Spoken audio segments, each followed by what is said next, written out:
Hello दोस्तों, आप लोगों का स्वागत है पगला एक्सप्लेन चैनल पे। तो आज हम लोग यहाँ पे दोबारा एक और नई मानवा को एक्सप्लेन करने वाले हैं, क्योंकि मेरा पीसी खराब है, इसलिए कुछ टाइम के लिए हम लोग इस तरीके की शॉर्ट मानवास को एक्सप्लेन करेंगे, बेसिकली जिनके चैप्टर ज्यादा नहीं है। 13 दिन तक हम लोगों को झेलना है, जिसके बाद हम लोग दोबारा पीसी पे आ जाएंगे तो लॉन्ग वीडियो शुरू कर देंगे। और पीसी रिपेयर होने के बाद में यहाँ मैं फेटेड विलन की नई वीडियो शुरू करूंगा और उन्हें रिकॉर्ड करना शुरू कर दूंगा। तो बिना किसी देरी के वीडियो को शुरू करते हैं। एपिसोड की शुरुआत में हम लोग यहाँ पे मेन कैरेक्टर को देखते हैं और इसकी भी हमेशा की तरीके परेशानी है, जैसे की हम लोग परेशान रहते हैं करप्शन की वजह से। इसे हर जगह पे यहाँ पे कमजोर होने की वजह से परेशान किया जाता है। जब ये किसी खास वजह से ऑफिसर्स के पास गया हुआ था तो वे उसे लात मार के यहाँ से भगा देते हैं। जहाँ पे ये वर्कर का काम करता है वहाँ पे भी इसे फुल इज्जत नहीं मिलती, हमेशा ये मार ही खाता रहता है, ये कहते हुए कि मैं हमेशा से इसी तरीके से मार ही खाता रहूंगा क्या, कि मैं इतना ज्यादा कमजोर हूँ। अगर तुम लोगों को मौत से डर लगता है, इसका मतलब ये थोड़ी नहीं है कि मुझे यहाँ पे मरना चाहिए। और तभी एक मॉन्स्टर इसके ऊपर हमला करता है और इसकी जान ले लेता है। लेकिन मेन कैरेक्टर मरने से साफ मना कर देता है। वो यही कहता है कि मैं भले ही कमजोर हूँ, लेकिन इस तरीके से यहाँ पे मौत को तो एक्सेप्ट नहीं करूंगा। जिसके बाद यहाँ पे शैडो सिस्टम उसके साथ बाउंड हो जाता है। और ये था इस पूरी सीरीज का इंट्रोडक्शन। हाँ, मुझे पता है कि मैंने बाकी क्रिएटर्स की तरह यहाँ पे इंट्रोडक्शन नहीं दिया है। I am just build different. इसके बाद हम लोगों को मेन कैरेक्टर का नाम बताया जाता है, जो कि यहाँ पे ली था। ली हम लोगों को अपने बारे में बताता है कि वो एक सीजन्ड इंटरडायमेंशनल माइनर है। बेसिकली वो दूसरी दुनिया के डायमेंशन जो होते हैं वहाँ पे जाता है और वहाँ से एनर्जी स्टोन माइन करके लेके आता है। ली जब माइन करने के लिए अंदर जा ही रहा था, तभी उसका मैनेजर उसे रोकता है और उससे बताता है कि अगर वो इसी तरीके से कड़ी मेहनत करेगा तभी वो यहाँ पे अपना कर्ज और अपने अपार्टमेंट का खर्चा दे पाएगा, नहीं तो वो हमेशा के लिए इसी तरीके से फंसा रहेगा।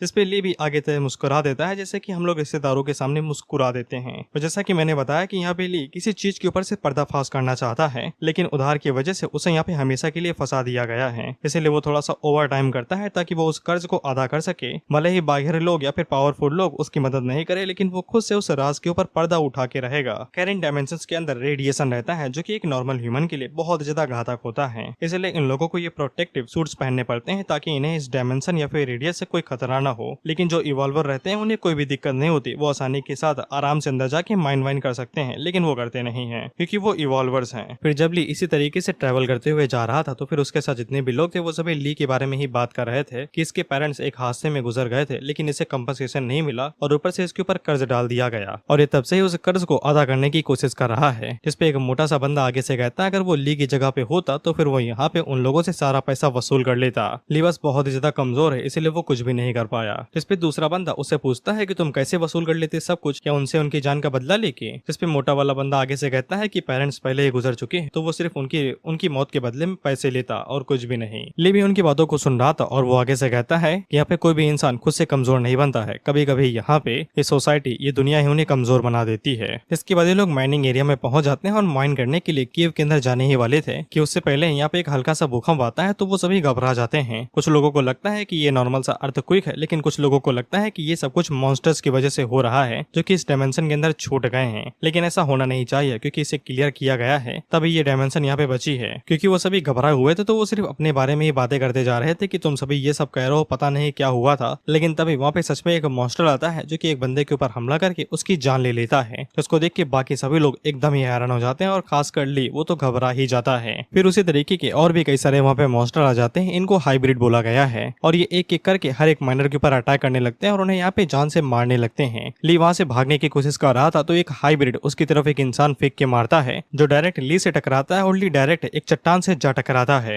वहीं पे कुछ लोग ट्रक का इस्तेमाल करते हुए यहाँ से भागने की कोशिश कर रहे थे तो ली उन लोगों से कहता है कि हम सबके लिए भी रुको, लेकिन वो लोग बिल्कुल भी नहीं रखते और तुरंत वहाँ से भागने की कोशिश करने लगते हैं। लेकिन तभी एक हाइब्रिड ट्रक की छत के ऊपर अटैक करता है और छत को पेपर की तरह फाड़ के उन दोनों को बाहर निकाल लेता है और उन्हें लेके वहाँ से भागने लगता है। तो बाकी हाइब्रिड उसके पीछे भागने लगते हैं, लेकिन बीच में ट्रक ब्लास्ट कर जाता है और उसके अंदर से जो आग निकलती है उससे यहाँ पे वो हाइब्रिड काफी ज्यादा घबरा रहे थे और कुछ तो जल के वहीं पे ही निपट जाते हैं। जिससे ली को यहाँ पे थोड़ा सा अंदाजा लग जाता है कि ये हाइब्रिड शायद से आग से घबराते हैं। इसके बाद वो तुरंत एक मसाल उठा लेता है और एक हाइब्रिड जब उसके ऊपर हमला करने को आगे बढ़ रहा था तो ली उसके सामने मसाल करता है, तो वो हाइब्रिड ली से घबरा रहा था और पीछे हटते जा रहा था। इसके बाद ली ये इन्फॉर्मेशन बाकी लोगों को भी देता है कि ये लोग आग से घबराते हैं, हर कोई एक एक मसाल पकड़ लो। फिर हम लोगों को बताया जाता है कि ये मॉन्स्टर वाला ड्रामा कैसे शुरू हुआ। करीब 10,000 साल पहले अचानक से यहाँ पे दूसरी दुनिया के पोर्टल्स खुलना शुरू हो चुके थे, जिनके अंदर से दूसरे डायमेंशंस के क्रिएचर से बाहर निकले, जैसे कि कीड़े हो गए, बीस्ट हो गए, हाइब्रिड हो गए और इन लोगों ने यहाँ पे रैम्पेज मचाना शुरू कर दिया। मिलिट्री ने यहाँ पे इन्हें रोकने की कोशिश की, लेकिन वो बुरी तरीके से फेल हो गए और तब कहीं जाके कुछ इंडिविजुअल्स यानी कि अकेले लोग अवेकन हुए जिनके पास कुछ अलग ही तरह की एबिलिटीज थी जो रेडिएशन से उन्हें मिली थी, और उसकी मदद से वो लोग उन मॉन्स्टर्स को हरा पाए और दुनिया के अंदर दोबारा अमन ले आए। इसी के साथ उन लोगों ने यहाँ पे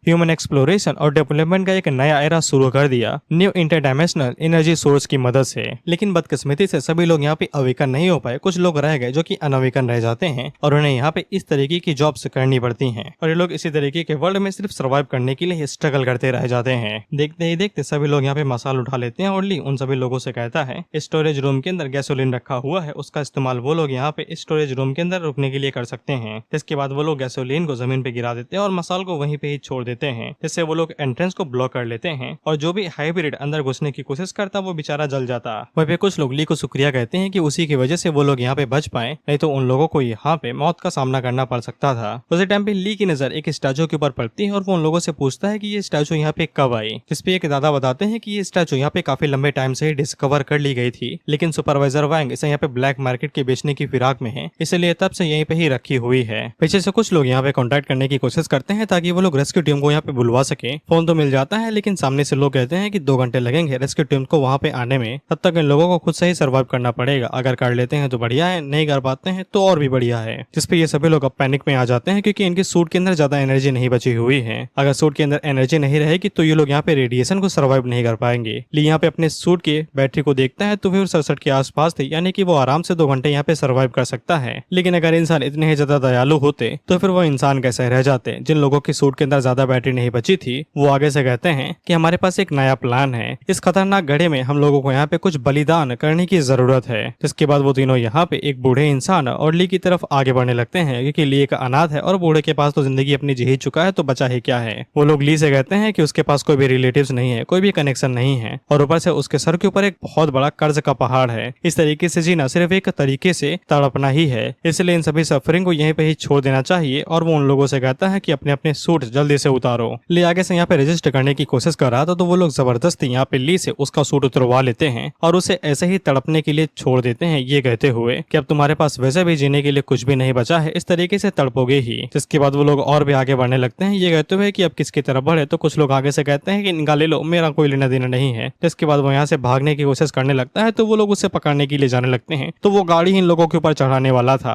और उसके ट्रक चढ़ाने की वजह से यहाँ पे जो स्टैचू थी वो धड़ाम से नीचे गिर जाती है, और उसी के सामने हम लोग ली को देखते हैं जो कि रेंगते हुए आगे बढ़ रहा था। वहीं पे शायद से ली को भ्रम होने लगा था, क्योंकि जब वो स्टैचू की तरफ देखता है तो वो स्टैचू मुस्कुराए जा रहा था। ली उसे ये भी कहता है कि इस तरीके के माहौल में तुम ही मेरा मजाक उड़ा रहे हो। और जब वो स्टैचू इसी तरीके से मुस्कुरा रहा था तभी वहाँ पे एक हाइब्रिड आता है जो कि स्टैचू के मुंह के ऊपर पैर रख के उसे तोड़ देता है। जिसके बाद वो ली को सर से पकड़ के उठा लेता है और उसके सीने के अंदर अपना हाथ घुसा देता है, जिससे ली अपना दम वहीं पे ही तोड़ देता है। जिसके बाद ली यहाँ पे कुछ पुरानी बातों को याद करने लगता है, जैसे कि हर कोई लोग उसका मजाक उड़ाते थे कि उसके पेरेंट्स यहाँ पे मर गए। जिसके बाद कोई भी रिश्तेदार उसकी मदद करने के लिए नहीं आया, वो कोई भी यहाँ पे ली का बोझ उठाना नहीं चाहते थे, इसलिए उन लोगों ने उसे यहाँ पे बाहर निकाल दिया। ली अपना सारा पैसा यहाँ पे कर्ज को अदा करने में ही लगा देता है, तो उसके पास यहाँ पे इंजॉय करने तक के पैसे नहीं रहते, यहाँ तक कि उसके पास रेंट पे करने तक के पैसे नहीं रहते। जिसके बाद हम लोगों को यहाँ पे एक और फ्लैशबैक दिखाया जाता है, जब ली यहाँ पे अपने पेरेंट्स की मौत के बारे में थोड़ा बहुत इन्वेस्टिगेट करना चाहता था, वो राज जाना चाहता था, तो वो कुछ ऑफिशियल्स के पास गया हुआ था, लेकिन वो लोग उसे साफ मना कर देते हैं, ये कहते हुए कि वो उन जैसे लोगों के साथ बात नहीं करते। इसके बाद वहाँ पे एक बड़ा बंदा आता है जो कि शायद से ग्रुप लीडर था या फिर मैनेजर था या प्रेसिडेंट था, जो कि ली से कहता है कि तुम अपनी पेरेंट्स की मौत के बारे में इन्वेस्टिगेट करना चाहते हो और तुमने अभी तक जितने भी लेटर्स यहाँ पे भेजे हैं वो सभी मेरे हाथों में ही आके गिरे हैं, जिनको मैंने कचड़े के जिब्बे में डाल दिया।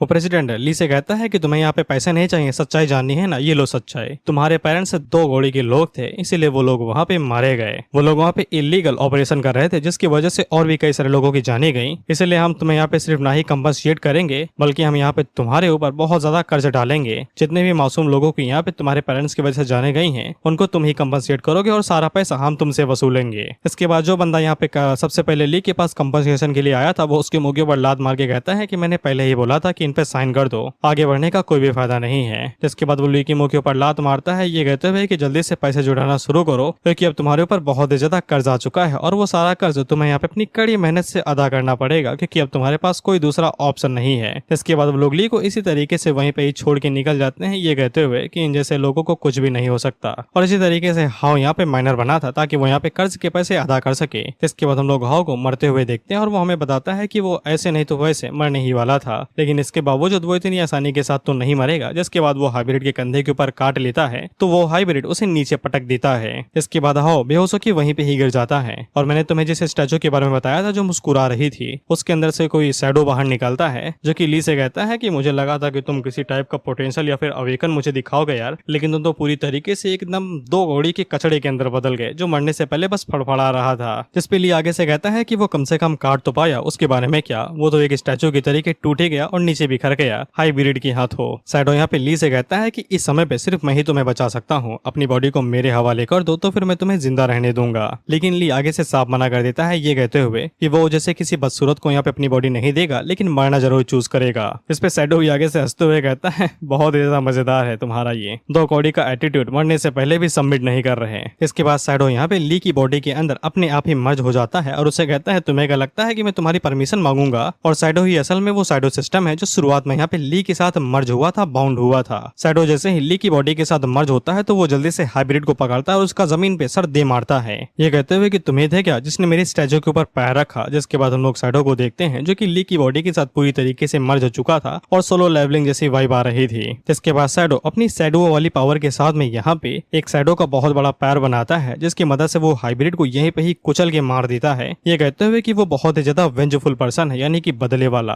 वो बदला हमेशा लेते रहता है। उसी टाइम पे एक दूसरा हाइब्रिड यहाँ पे शैडो के ऊपर हमला करने की कोशिश करता तो शैडो उसके ऊपर, दरअसल शैडो यहाँ पे शैडो एनर्जी को कंट्रोल कर सकता है, एक तरीके से वो परछाई को कंट्रोल कर सकता है। इसीलिए जब हाइब्रिड यहाँ पे शैडो के ऊपर हमला करने की कोशिश कर रहा था तो फिर हाइब्रिड के नीचे से एक शैडो का फेस आता है जो कि उसे डायरेक्ट निगल ही जाता है। वो शैडो का फेस आधी बॉडी को निकल जाता है, सिर्फ मुंडी छोड़ता है, लेकिन शैडो को वो पसंद नहीं आया था। जिसके बाद शैडो उन लोगों की तरफ आगे बढ़ता है जिन लोगों ने यहाँ पे ली से उसका बॉडी सूट छीन लिया था। वो लोग जैसे ही देखते हैं कि यहाँ पे ली अवेकन हो चुका है तो वो लोग उससे कहते हैं कि हमें जाने दो, नहीं तो हम तुम्हारे बारे में रिपोर्ट कर देंगे। बाबू जब बाहर जाओगे तभी तो रिपोर्ट कर पाओगे ना। लेकिन हम लोग शैडो को देखते हैं जो कि यहाँ पे ली को बॉडी कंट्रोल वापस कर देता है और उसे पूछता है कि मैं थोड़ा सा क्यूरियस हूँ, जानना चाहता हूँ अगर मैंने तुम्हें तुम्हारी बॉडी वापस कर दी तो तुम इनके साथ क्या करोगे। वो लोग भी यहाँ पे ली से रिक्वेस्ट करे जा रहे थे कि हमें छोड़ दो, हमें कुछ भी ना करो, हम यहाँ पे सिर्फ सर्वाइव करने की कोशिश कर रहे थे। ये लोग तो ये भी कहते हैं अगर हम लोग ना होते तो फिर तुम्हें कभी पता ही नहीं चलता कि तुम कभी अवेकन भी कर सकते थे। इस पे ली उन लोगों से कहता है तुम्हारा मतलब कि मुझे यहाँ पे तुम्हें शुक्रिया कहना चाहिए। इस पे वो लोग कहते हैं कि कुछ भी करने की जरूरत नहीं है, बस ऐसा दिखाओ कि तुमने यहाँ पे कुछ भी नहीं देखा और हम भी ऐसा ही दिखाएंगे कि हमने यहाँ पे कुछ भी नहीं देखा है। इस पे ली उन लोगों से कहता है ऑफ कोर्स मैं यहाँ पे तुम्हारी मदद करूंगा, ना ही तुम लोगों को जाने दूंगा। जिसके बाद वो यहाँ पे शैडो का इस्तेमाल करते हुए उन लोगों के मास्क को उनके चेहरे से हटा देता है तो रेडिएशन की वजह से एक झटके के अंदर ही ये लोग यहाँ पे तड़पने लगते हैं और कुछ सेकंड्स के अंदर ही इन लोगों की मौत हो जाती है। इसके बाद ली इन लोगों की बैटरी इनसे छीन लेता है और बचे हुए दो लोगों की तरफ आगे बढ़ने लगता है जिन्होंने ली के साथ कुछ भी नहीं किया था। ली उन लोगों को बैटरी देते हुए कहता है कि ये बैटरी अपने साथ रिप्लेस कर दो, तुम्हारी बैटरी खत्म होने वाली है। शैडो यहाँ पे ली से कहता है कि ये फालतू का काम है, ये तुम्हें आगे चल के मुसीबत में ही डालेगा। लेकिन ली आगे से टफ होके एक्टिंग करते हुए कहता है कि तुम्हें मुझे बताने की जरूरत नहीं है कि मुझे क्या करना है। इस पे शैडो उससे कहता है कि ये कर तब दिखाते ना जब तुम्हारी जिंदगी यहाँ पे अटकी हुई थी, सांसें लेने के लिए तड़प रहे थे तुम। जिसके बाद ली केव से बाहर निकलता है तो बाहर और भी ज्यादा हाइब्रिड्स इकट्ठा हो चुके थे। वहीं पे शैडो ली से कहता है कि अपनी बॉडी मेरे हवाले कर दो या फिर इनसे तुम खुद ही निपटो, मैं बाद में मदद नहीं करूंगा।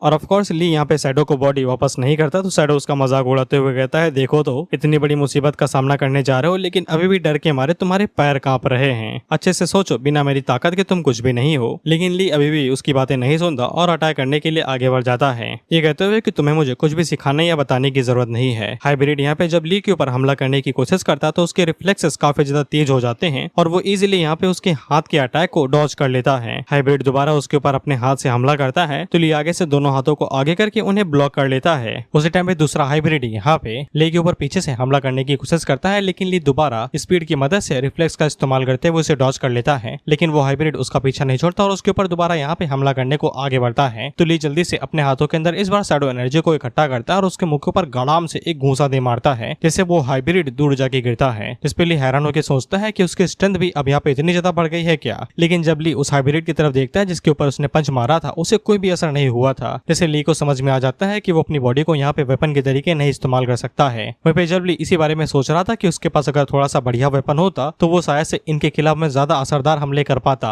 और जब वो इसी बारे में सोच ही रहा था तभी शैडो एनर्जी से वहाँ पे उसके पास शैडो डैगर बन जाते हैं। जैसा कि मैंने बताया था कि शैडो सिस्टम यहाँ पे शैडोज के बलबूते पे चलता है, वो शैडो का इस्तेमाल करते हुए यहाँ पे कुछ भी बना सकता है। जब दोबारा हाइब्रिड उसके ऊपर हमला करने की कोशिश करता है तो इस बार यहाँ पे ली उस शैडो ड्रैगर का इस्तेमाल करते हुए हाइब्रिड के ऊपर एक स्लैश मारता है और वो इजीली मक्खन के तरीके उसे दो हिस्सों में काट देता है। जिस पे ली को यकीन हो जाता है कि शैडो वेपन के साथ में वो इजीली यहाँ पे हाइब्रिड्स को भी अब निपटा सकता है। तभी उसके ऊपर दो और हाइब्रिड हमला करने को आगे बढ़ते हैं तो ली उनके अटैक को तो इजीली डॉज कर लेता है, लेकिन तभी तीसरा हाइब्रिड उसके पीछे से उसकी पीठ के ऊपर एक जोरदार स्लैश मारता है तो ली जल्दी से पीछे मुड़ के उसकी गर्दन के ऊपर अटैक करता है और नारियल की तरह उसकी गर्दन उड़ा देता है। इसके बाद ली इसी तरीके से यहाँ पे हाइब्रिड्स के ऊपर पूरी तरीके से चढ़ाई कर देता है और लगातार उनके साथ फाइट करता रहता है। और आधे घंटे के बाद में हम लोग देखते हैं कि ली ने अकेले ही सभी हाइब्रिड्स को यहाँ पे निपटा दिया था और वो चैन की सांसें ले ही रहा था। तभी उसके पास शैडो सिस्टम की तरफ से नोटिफिकेशन आता है कि उसका एवोल्यूशन कंप्लीट हो चुका है और वो ई रैंक का एवोल्यूशन हुआ है। इसके बाद सीन शिफ्ट होकर सीधा हॉस्पिटल पे आ जाता है, जहाँ पे हम लोग ली को बेड के ऊपर देखते हैं और डॉक्टर और नर्स की बातों से हमें पता चलता है कि रेस्क्यू टीम वहाँ पे आ चुकी थी और उसने जब ली को यहाँ पे बेहोश हुआ पाया तो वो लोग उसे हॉस्पिटल के अंदर एडमिट करवा दिए। हालांकि डॉक्टर को पता है कि यहाँ पे ली अवेकन हुआ है, इसलिए वो कुछ टाइम के लिए नींद में ही रहेगा, जो कि एक नॉर्मल प्रोसेस होती है जब भी कोई अवेकन होता है। डॉक्टर का काम यहाँ से खत्म हो जाता है तो वो तुरंत यहाँ से निकल जाता है। इसके बाद शैडो यहाँ पे बाहर निकलता है और वो मन के अंदर सोचता है कि इसे यहाँ पे एक ह्यूमन ही क्यों होना था और ऊपर से इसकी रैंक इतनी ज्यादा लो कैसे है, ये ई रैंक का कैसे हो सकता है। शैडो की पावर के हिसाब से कम कम यहाँ पे ली का लेवल ऐसे रैंक या फिर उससे ऊपर का होना चाहिए था, कम से कम बी का तो होना ही चाहिए था।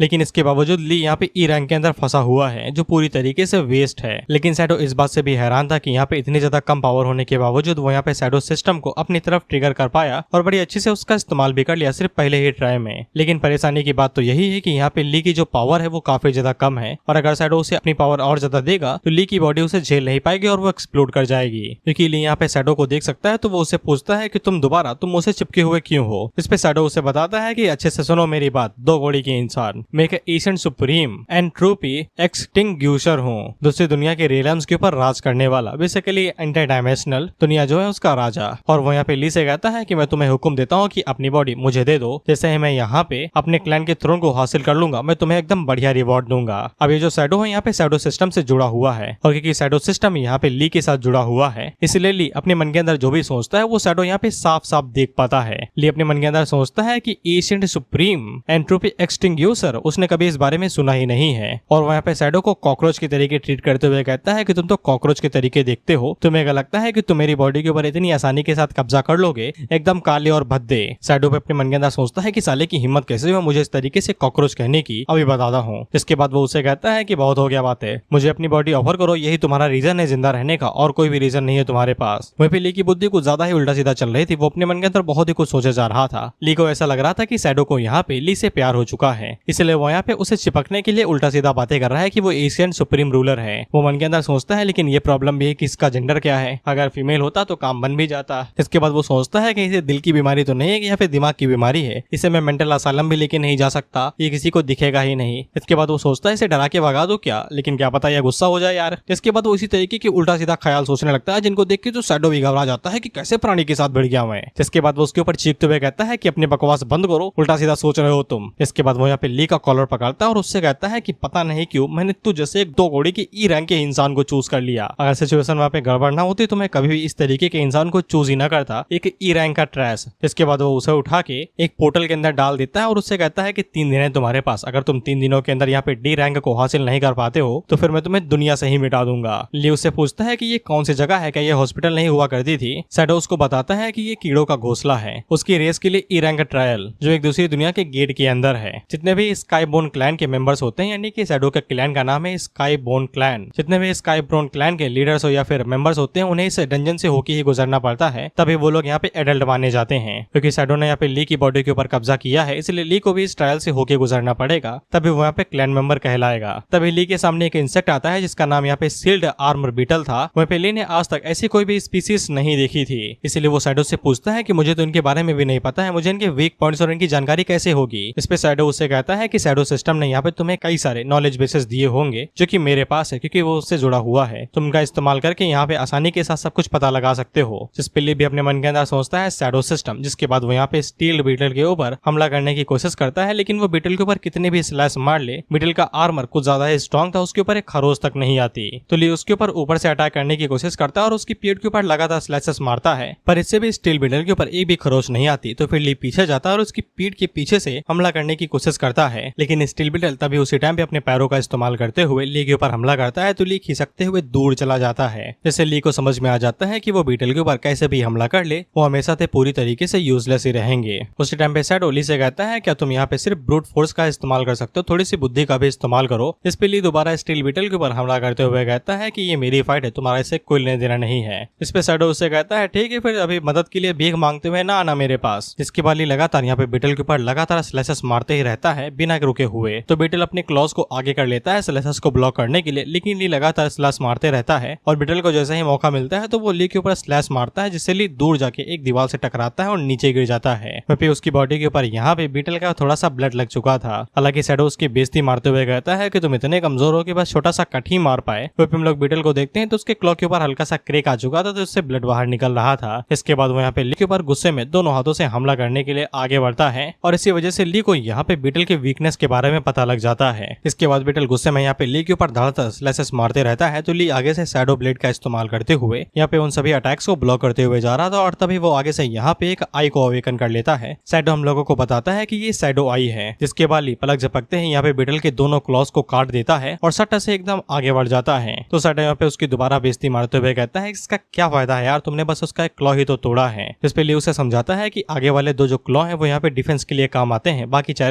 बाकी टांगे सिर्फ भागने के काम में आती हैं, इसीलिए अब बार बार स्लैश मारना पहले से और भी ज्यादा इजी हो जाएगा। इसके बाद ली अपने हाथों में जो डैगर पकड़े हुए था उसे यहाँ पे थोड़ा सा मैनिफेस्ट करता है, यही सोचते हुए कि उसे थोड़ा सा और बेहतर वेपन चाहिए। तो फिर शैडो ड्रैगन अब यहाँ पे शैडो स्पीयर के अंदर बदल जाता है। शैडो स्पीयर का इस्तेमाल करते हुए ली यहाँ पे बीटल के नीचे के ऊपर से अटैक करता है और उसे उठा देता है और ली जैसे यहाँ पे बीटल को हल्का सा हवा में उछालता है और मौका मिलते हैं वो उसकी मुंडी को यहाँ पे धड़ से अलग कर देता है शैडो स्पीयर का इस्तेमाल करते हुए, जिससे के साथ ली यहाँ पे सक्सेसफुली बीटल को हरा देता है और जंग जीत जाता है। इस पे शैडो उससे कहता है कि ज्यादा खुश ना हो, तुमने बस एक ई रैंक के छोटे मोटे बीटल को ही मारा है और कुछ भी नहीं। वह बीटल जैसे ही खत्म हुआ था तो फिर उसकी बॉडी से एक क्रिस्टल बाहर निकला था, जिसको एनर्जी शैडो अपनी बॉडी के अंदर एब्जॉर्ब करने लगती है ताकि वो यहाँ पे डी रैंक को इवॉल्व कर सके। हालांकि ली को इस स्टोन के बारे में नहीं पता, तो शैडो उसे बताता है कि ये एनर्जी स्टोन है, इसका इस्तेमाल करके तुम यहाँ पे अपनी एबिलिटीज के लेवल को बढ़ा सकते हो। और साथ ही में ली का यहाँ पे जो इवॉल्व होने वाला सिस्टम था बेसिकली ई से डी रैंक का, वो भी शुरू हो जाता है। वह पे धीरे धीरे करके ली को आवाज आ रही थी कि सामने से और भी कई सारे कीड़े आ रहे हैं। तो शैडो यहाँ पे ली को एडवाइस देते हुए कहता है कि तुम शैडो आई का इस्तेमाल क्यों नहीं करते हो देखने के लिए। ली उसे पूछता है कि वो इस स्किल का इस्तेमाल कैसे कर सकता है, तो शैडो उसे बताता है कि बस तुम्हें यहाँ पे शैडो एनर्जी को अपनी आइसेस के पास में इकट्ठा करना है और फोकस करना है। इसके बाद शैडो आई स्किल अपने आप ही एक्टिवेट हो जाएगी। ली बिल्कुल ऐसा ही करता है और जब वो शैडो एनर्जी को यहाँ पे अपनी आंखों के पास में केंद्रित करता है तो वो शैडो आई को सक्सेसफुली एक्टिवेट कर पाता है। इसकी वजह से उसको प्रिसेप्शन यहाँ पे मिल जाता है, यानी कि वो दूर तक देख सकता है। इसी के साथ वो यहाँ पे आने वाले खतरे को भी महसूस कर सकता है। ली को शैडो आई की मदद से पता चलता है कि कई सारे बीटल लगातार उसकी तरफ आगे बढ़ रहे हैं और वो उसके ऊपर स्पाइक से हमला कर रहे हैं। तो ली जल्दी से उन स्पाइक्स को यहाँ पे डॉज करता है और आसानी के साथ उनसे यहाँ पे बच जाता है। वो स्पाइक जब यहाँ पे दीवार से जा लगते हैं तो उनके अंदर से एसिड निकलता है जो बहुत ज्यादा भयानक था।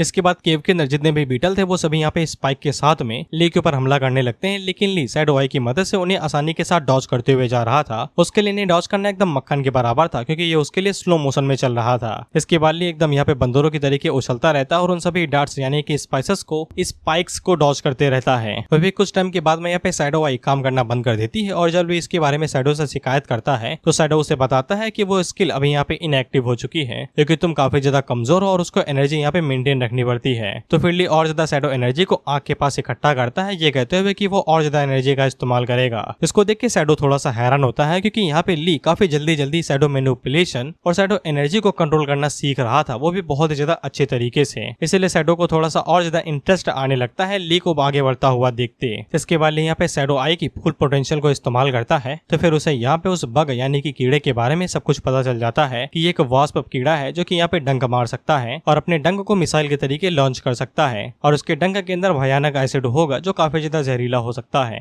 शैडो ली से कहता है कि तुम शैडो आई को काफी अच्छे से इस्तेमाल करना सीख चुके हो और साथ ही में तुम यहाँ पे नॉलेज बेस को भी अच्छे से अडेप्ट कर लिए हो, तभी तुम्हें ये सारी इन्फॉर्मेशन मिल रही है। लेकिन उसी टाइम पे ली को पता चलता है कि यहाँ पे एक के अलावा और भी कई सारे क्रिएचर्स हैं जो कि भरे पड़े हैं शैडो आई की मदद से। इसके बाद ली आगे से शैडो से कहता है तुम्हें पता है कि हमारे यहाँ एक कहावत है कि जब भी तुम्हें एक कॉकरोच दिखाए तो तुम समझ जाओ कि एक के अलावा भी दर्जनों भरे पड़े हैं। वहीं पे शैडो आगे से बताता है इसका मतलब यह है कि डार्क कंसर्न पूरी तरीके से भरे पड़ा है इनसे। और वो ली से कहता है कि बुरा भी नहीं है, अब तुम्हें यहाँ पे कहीं पे छुपने की जगह भी नहीं मिलेगी, क्योंकि अब तुम्हें चारों तरफ से घेर जो लिया गया है। फिर इसके बाद सभी इंसेक्ट एक साथ ली की तरफ आगे बढ़े थे, तो ली आगे से यहाँ पे दोनों हाथों में ड्रैगन्स बना लेता है, जिसके बाद वो एक एनर्जी फ्लक्चुएशन ब्लास्ट करता है, जिससे शैडो एनर्जी पूरे इलाके के अंदर फैल जाती है और वो सभी कीड़े दूर जाके गिरते हैं। इसको देख के शैडो काफी ज्यादा हैरान होता है और थोड़ा सा इम्प्रेस भी, और वो ली से कहता है कि तुमने यहाँ पे शैडो आई की सेकंड फेज को बड़ी आसानी के साथ साथ ही अनलॉक कर लिया है। इसके बावजूद कि तुम सिर्फ ई रैंक पे हो, इसलिए ये काफी ज्यादा सरप्राइज करने वाला है। हमें शैडो आई के 2 लेवल के बारे में बताया जाता है कि जब भी शैडो यहाँ पे उसकी पीपल यानी कि पुतली के अंदर बदल जाएगी तो उसकी जो भी यहाँ पे एक दिल की धड़कन होगी वो यहाँ पे डेथ नेल के अंदर बदल जाएगी, यानी कि काली मौत। वहीं पे शैडो आई जैसे ही यहाँ पे सेकंड लेवल को अचीव करती है तो ली की स्पीड पहले से और भी ज्यादा बढ़ जाती है, इसीलिए कीड़ों की रफ्तार उसके लिए काफी ज्यादा स्लो हो चुकी थी और वो इजीली यहाँ पे उनके अटैक्स को डॉज कर ले रहा था। वहीं पे ली की जो कीड़ों की वीकनेस थी वो यहाँ पे पर्पल कलर के अंदर दिखाई देती है, यानी कि अगर वो इन जगहों पे हमला करेगा तो कीड़ों को ज्यादा नुकसान होगा, ज्यादा डैमेज उन्हें मिलेगा। शैडो बताता है कि शैडो आई के सेकंड लेवल का ये सबसे बड़ा बेनिफिट है कि तुम्हें यहाँ पे एनिमी की वीकनेस का डायरेक्ट एक्सेस मिल जाता है। जब तुम एक बार उनके वीक पॉइंट को यहाँ पे नोटिस कर लोगे तो फिर तुम अटैक करके उनके डिफेंस को इजीली यहाँ पे तोड़ सकते हो। जिससे ली को समझ में आ जाता है कि यहाँ पे जितने भी कीड़े हैं इन सभी का वीक पॉइंट इनके नीचे की बॉडी है, इसीलिए वो आगे से यहाँ पे शैडो थ्रोन ग्रेट बुरियल का इस्तेमाल करते हुए शैडो एनर्जी को यहाँ पे स्पाइक्स के अंदर बदलता है, तो जमीन के अंदर से कीड़ों के नीचे से निकलती हैं और वो एक झटके के अंदर ही उनकी बॉडी के अंदर घुस जाती हैं, जिससे वो सभी एक झटके के अंदर ही यहाँ पे न्यूट्रलाइज हो जाते हैं। इसके बाद ली धीरे धीरे करके यहाँ पे उनके जो एनर्जी क्रिस्टल थे उन्हें भी एब्जॉर्ब करते रहता है, तो फिर उसका यहाँ पे असेशन यानी कि ब्रेक थ्रू डी रैंक के लिए धीरे धीरे बढ़ता रहता है। लेकिन ये स्पीड काफी ज्यादा धीरे थी कि यहाँ पे एक एनर्जी स्टोन एब्जॉर्ब करने के बाद 0.7 का प्रोग्रेशन रेट मिलता है, जो काफी ज्यादा कम था। इसके बाद लगातार एक एक करके वहाँ पे जितने भी कीड़े थे उन सभी को हंट करते रहता है बिना रुके हुए, क्योंकि शैडो आई की मदद से उसे यहाँ पे इजिली इनके वीक पॉइंट्स पता चल रहे थे। लेकिन जब ली इसी तरीके से यहाँ पे इजिली उन सभी को टारगेट करते हुए जा रहा था तभी कोई उसके ऊपर एकदम स्पीड से निकलता है, जिसको ली मुश्किल से ही डॉज कर पाता है। शैडो उसे बताता है कि वो यहाँ पे काफी ज्यादा फुर्ती के साथ में शैडो एनर्जी का इस्तेमाल कर रहा है। इससे उसकी स्पीड और रिफ्लेक्सेस तो बढ़ते हैं लेकिन उसके ब्रेन के ऊपर असर पड़ता है और धीरे धीरे करके वो यहाँ पे बेहोश होने लगेगा। वह पिली को जैसे ही समझ में आ जाता है कि इस बार एनिमी यहाँ पे एक टिड्डा है तो वो जल्दी से यहाँ पे शैडो ड्रैगन को एक विप के अंदर बदल देता है, यानी कि चाबुक, और इसका इस्तेमाल करते हुए उस टिड्डे को पकड़ लेता है और उसे उठा के नीचे पटक देता है। ये कहते हुए कि कूदने का शौक है ना, लो और ज्यादा कूदो। उसी टाइम पे स्पाइक मारने वाले 3 कीड़े और आ जाते हैं और वो एक साथ ले के ऊपर यहाँ पे अपने डांट के साथ में हमला करते हैं। लेकिन ली इसलिए वहाँ पे शैडो एनर्जी को दोबारा शैडो ड्रैगन के अंदर बदलता है और एक झटके के अंदर ही उन तीनों को काट देता है। इसके बाद वो दोबारा यहाँ पे शैडो विप का इस्तेमाल करते हुए वहाँ पे जितने भी टिड्डे थे उन सभी को एक झटके के अंदर ही पकड़ लेता है, क्योंकि वो शैडो को कैसे भी मोड़ तोड़ सकता है। उसके लिए वेपन या रस्सी बनाना कोई बड़ी बात नहीं है, इसलिए वो इजीली उन सभी टिड्डे को एक ही बार में पकड़ता है और उन्हें उठा के नीचे पटक देता है, जिससे वो सभी एक झटके के अंदर ही निपट जाते हैं। वह शैडो भी अब धीरे धीरे ली की एबिलिटीज को देख के थोड़ा बहुत इंप्रेस होते हुए जा रहा था। वो आगे से कहता है ऐसा लगता है कि कोई मिल चुका है जो कि इस पावर के लिए सच में वर्दी है। भले इस्तेमाल करने का तरीका अभी भी पूरी तरीके से खराब है, लेकिन इसके बावजूद आई ऑफ द शैडो की वजह से जो बूस्ट मिला है उसका ये अच्छे से इस्तेमाल कर पा रहा है। सेंसस, रिफ्लेक्सेस, स्ट्रेंथ और ऊपर से शैडो एनर्जी के ऊपर कंट्रोल वो भी एकदम लाजवाब है। वहीं पे हम लोग ली को देखते हैं जो कि लगातार यहाँ पे एनर्जी स्टोन्स को एब्जॉर्ब करते हुए जा रहा था। अब ये 34% तक पहुंच चुका था और शैडो आगे से कहता है कि हर एक गिफ्ट एक कीमत के साथ में आता है। शैडो आई भले ही यहाँ पे कमाल की है लेकिन वो बहुत ही ज्यादा मात्रा में मेंटल एनर्जी को एब्जॉर्ब करती है, कंज्यूम करती है। शैडो आई इस्तेमाल करने की यही एक कीमत है जो कि यहाँ पे चुकानी पड़ती है। भले ही शैडो आई अभी भी यहाँ पे ई रैंक की है लेकिन इसके बावजूद ली के लिए ये बहुत ही ज्यादा है, क्योंकि उसकी भी रैंक ई ही है। इसलिए ली की बॉडी के ऊपर माइंड के ऊपर बहुत ज्यादा असर पड़ता है। एक समय के लिए उसका दिमाग एकदम घूमने लगता है और उसे दिखना तक बंद हो जाता है, एकदम धुआं धुआं दिख रहा था उसे। तभी एक बिट ली की पीठ के ऊपर एकदम जबरदस्त स्लैश मारता है। बेसिकली ये भी गुस्सा बाहर निकाल रहे थे ली के ऊपर कि साले तू हमारी मार रहा है तो हम भी मारेंगे, लेकिन ली अभी भी हार नहीं मानता। बेसिकली यहाँ पे वो पूरी तरीके से अपनी बॉडी को फोर्स कर रहा था, ये कहते हुए कि अगर वो यहाँ पे रुक गया तो वो आगे जाके भी बहुत बार रुकेगा। अब ली के पास यहाँ पे सिर्फ 15 घंटे बचे हुए थे, जिसके बाद वो यहाँ पे पोर्टल से बाहर खींच लिया जाएगा और वो कभी भी डे रैंक को हासिल नहीं कर पाएगा। याद है ना, शैडो ने 3 दिन दिए थे, 3 दिन के अंदर उसे यहाँ पे डे रैंक को हासिल करना पड़ेगा, नहीं तो वो उसे हमेशा हमेशा के लिए मिटा देगा। ली यहाँ पे अपनी बॉडी को फोर्स करने के लिए कुछ लोगों को याद करता है जिन लोगों ने ली की जिंदगी को जीते जी नर्क बना दिया था। ली इसी बारे में सोचता है कि इन लोगों ने उसके पेरेंट्स की मौत को यहाँ पे कवर अप कर लिया था, अभी तक उसे यहाँ पे सच्चाई के बारे में पता नहीं चला है, तो वो कैसे यहाँ पे हार मान सकता है। इसलिए वो इसी मोटिवेशन का इस्तेमाल करते हुए यहाँ पे लगातार फाइट करते रहता है और उसके सामने जो भी बीस्ट या फिर इंसेक्ट आता वो लगातार उनके ऊपर शैडो स्लैशेस मारते जाता, अंधाधुन एनर्जी का इस्तेमाल करते जाता और लगातार आगे बढ़ते रहता। देखते ही देखते 15 घंटे 1.5 घंटे के अंदर बदल जाते हैं और उसका प्रोग्रेशन भी अब यहाँ पे 54% तक पहुंच चुका था। इसके बाद कुछ घंटों के बाद में हम लोग ली को दोबारा देखते हैं जो कि अब यहाँ पे कीड़ों की बॉडीज के ऊपर बैठा हुआ था एकदम आराम से, और इसका प्रोग्रेशन अभी भी सिर्फ 95 तक पहुंचा था। और इन 14 घंटों के लिए ली के अंदर बस एक ही बात चल रही थी कि उसे किसी भी कीमत पे उन कमीनों को यहाँ पे उनकी गलती का एहसास कराना है और उन्हें सजा देनी है और उनसे माफी मंगवानी है। जो उन लोगों ने ली के पेरेंट्स के साथ किया उसकी सजा दिलवानी है और उनसे माफी मंगवानी है। वहीं अब ली के पास अब यहाँ पे सिर्फ 2 ही मिनट बचे हुए थे और अभी भी वो सिर्फ 55% पे अटका हुआ था। वहीं पे शैडो अपने मन के अंदर सोचता है तो इंसानों को जो गुस्सा होता है, जो नफरत होती है, वो यहाँ पे शैडो सिस्टम के साथ में काफी अच्छे से मैच खाती है। इंसानों के लिए किसी चीज की नफरत या फिर मोटिवेशन शैडो सिस्टम के लिए शैडो एनर्जी के अंदर बदल जाती है, वो उसे प्रोड्यूस करती है। इसके बाद शैडो यहाँ पे ली को दोबारा याद दिलाता है कि वादा वादा होता है दोस्त, अगर तुमने कंप्लीट नहीं किया तो फिर मजबूरन अब मुझे यहाँ पे तुम्हारी बॉडी तुमसे छीननी पड़ेगी। अभी भी वहाँ पे कई सारे इंसेक्ट बचे हुए थे जो कि लगातार ली की तरफ ही आगे बढ़े जा रहे थे और ली के पास टोटल अब यहाँ पे 15 सेकंड बाकी थे और उसे अभी भी यहाँ पे 4% कंप्लीट करना था। जैसे जैसे सेकंड कंप्लीट होते हुए जा रहे थे, अभी भी यहाँ पे लियो को कम से कम 30 या फिर 45 सेकंड लगेंगे पूरी तरीके से कंप्लीट होने में, लेकिन उसके पास सिर्फ 7 सेकंड बचे हैं। इसीलिए ली यहाँ पे कुछ खतरनाक फैसला करने वाला था। शैडो आगे से बताता है कि तुम यहाँ पे एक बार में पूरी शैडो एनर्जी रिलीज करना चाहते हो, क्या तुम्हें डर नहीं है कि तुम्हारी बॉडी एक्सप्लोड भी कर सकती है?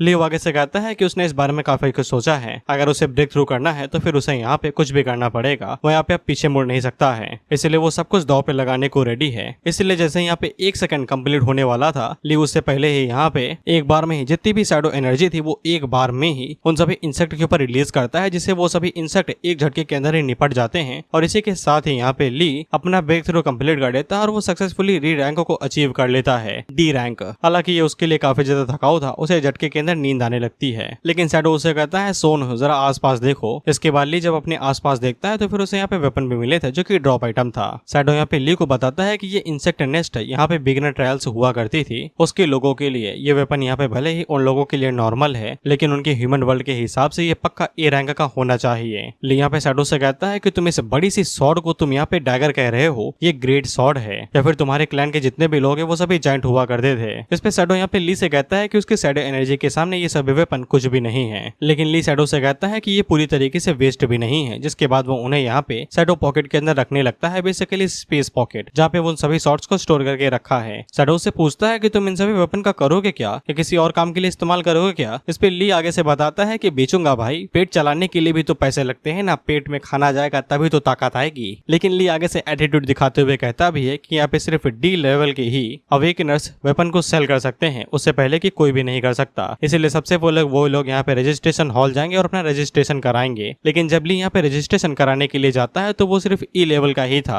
अभी भी वो डी रैंक का नहीं बना था। ली आगे से चीखते हुए कहता है कि ये थोड़ी नहीं हो सकता है। जिस पे रिसेप्शनिस्ट यहाँ पे ली से कहती है कि तुम्हारी फिजिकल कंडीशन तो बढ़िया है, लेकिन तुम्हारा जो एनर्जी फ्लक्चुएशन है वो थोड़ा सा बहुत गड़बड़ वड़बड़ है यार, इसलिए तुम्हें यहाँ पे ई रैंक का ही टाइटल दिया गया है। और ऊपर से रिकॉर्ड्स ने दिखाया कि तुम एक माइनर हुआ करते थे, इसीलिए ई लेवल का बंदा यहाँ पे सिर्फ 50% की सैलरी ही इंक्रीज करा सकता है, यानी कि ली की सैलरी सिर्फ 50% ही बढ़ी है, अभी भी वो माइनर ही है। मतलब इतने कीड़ों से लड़ने के बावजूद भाई यहाँ पे सिर्फ फावड़ा ही चलाएगा। इसलिए ली यहाँ पे अब शैडो की बेइज्जती कर रहा था, ये कहते हुए तुमने तो एकदम हवा बना के रखा था कि तुम्हारा शैडो सिस्टम एकदम लाजवाब है, वो मुझे ऐसा rank, E rank, triple S rank, 4S rank बना सकता है, ये तो कुछ भी नहीं बना हुआ यार, ई रैंक पे ही तो हूँ। इस पे शैडो आगे से कहता है कि ये तुम्हारे इंसानों की गड़बड़ है यार, तुम लोग यहाँ पे शैडो एनर्जी को अच्छे से डिटेक्ट ही नहीं कर पा रहे, उसमें मेरी क्या गलती है? इस पे लियो आगे से कहता है अनडिटेक्टेबल, यानी कि वो लोग शैडो एनर्जी को अच्छे से डिटेक्ट नहीं कर सकते, ये तो बढ़िया चीज हुई ना। लेकिन बस एक ही परेशानी है कि यहाँ पे शॉर्ट्स या फिर वेपन्स को सेल करने में काफी ज्यादा दिक्कत हो सकती है, लेकिन हर एक जगह की काली बाजार होती है, इसलिए यहाँ पे भी थी, इसको ब्लैक मार्केट बोला गया है और हर एक तरीके के गंदे काम यहाँ पे होते हैं।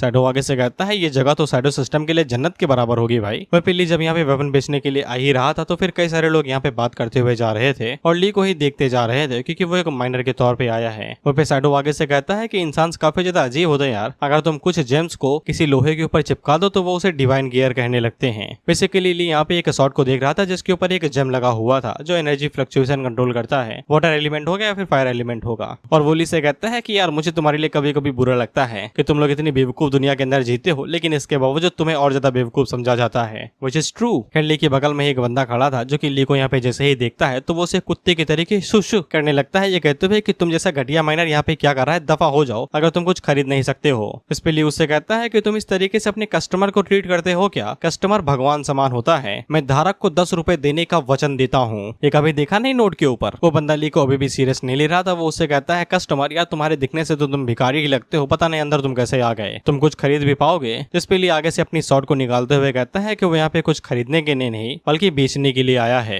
और उस बंदे से पूछता है देखो और मुझे बताओ कि मेरी ग्रेट शॉर्ट की कीमत क्या रहेगी। अब वो लोग आगे बात कर पाते हैं कि उससे पहले यहाँ पे एक कपल आता है जो कुछ ज्यादा ही मियाँ बीबी हो रखे थे। लड़की का नाम सुकिंग था जो एक नॉर्मल सिविलियन थी और लड़के का नाम जूटिंग था जो कि एक डी लेवल का अवेकनर था। वहीं पे सुकिंग जैसे ही यहाँ पे ली को देखती है तो वो आगे से कहती है ये गंदे लोग कैसे आ रहे हैं भाई यहाँ पे इतनी ज्यादा बदबू आ रही है इनसे। खैर जो बंदा अभी यहाँ पे ली को मुंह तक नहीं लगा रहा था वो जूटिंग के पैर तक चाटने को रेडी था, ये कहते हुए कि बताइए सर आपको क्या लेने हैं। इस पे जूटिंग आगे से बताता है कि वो एक दूसरी दुनिया के यानी कि डायमेंशन से एक शॉट बेचने के लिए आया है ताकि वो उसे बेच के अपनी गर्लफ्रेंड के लिए एक नई कार खरीद सके। काश मेरी भी गर्लफ्रेंड और वो मेरे लिए PS5 खरीद दे। हाँ बस अपनी कमाई से खरीद के दे, पापा की कमाई से ना दे, पता चले क्रेडिट कार्ड चुरा के उनका मुझे दे दे, कहे बेबी खर्चा करो मेरा है, और पता चले उसका पापा मेरे ऊपर FIR कर दे। खैर वो रिसेप्शन वाला जब यहाँ पे शॉट को चेक करता है तो वो आगे से बताता है कि ये विंड हाउल शॉट है, ये वेपन यहाँ पे अटैक बूस्ट के साथ में आती है, ये पक्का यहाँ पे कम से कम D लेवल की तो होनी ही चाहिए। लेकिन जो सुकिंग थी वो यहाँ पे ली को जानती थी और वो दोनों एक दूसरे को पहचान लेते हैं। अब हमें हल्का सा फ्लैशबैक दिखाया जाता है। दरअसल दोनों से ऐसे गर्लफ्रेंड बॉयफ्रेंड या फिर फ्रेंड हुआ करते थे, लेकिन जब सुकिंग को पता चला कि उसके दोनों पेरेंट्स यहाँ पे हादसे में खत्म हो चुके हैं और ली ने कंपनसेशन नहीं लिया बल्कि यहाँ पे केस कर दिया है और ली पूरी तरीके से कर्जे के अंदर डूब चुका है, तो वो उसे छोड़ के चली गई ये कहते हुए कि तुम बौखला चुके हो, तुम कर्जे में हो, तुम्हारे जैसे लूजर के साथ कोई भी नहीं रहना चाहेगा।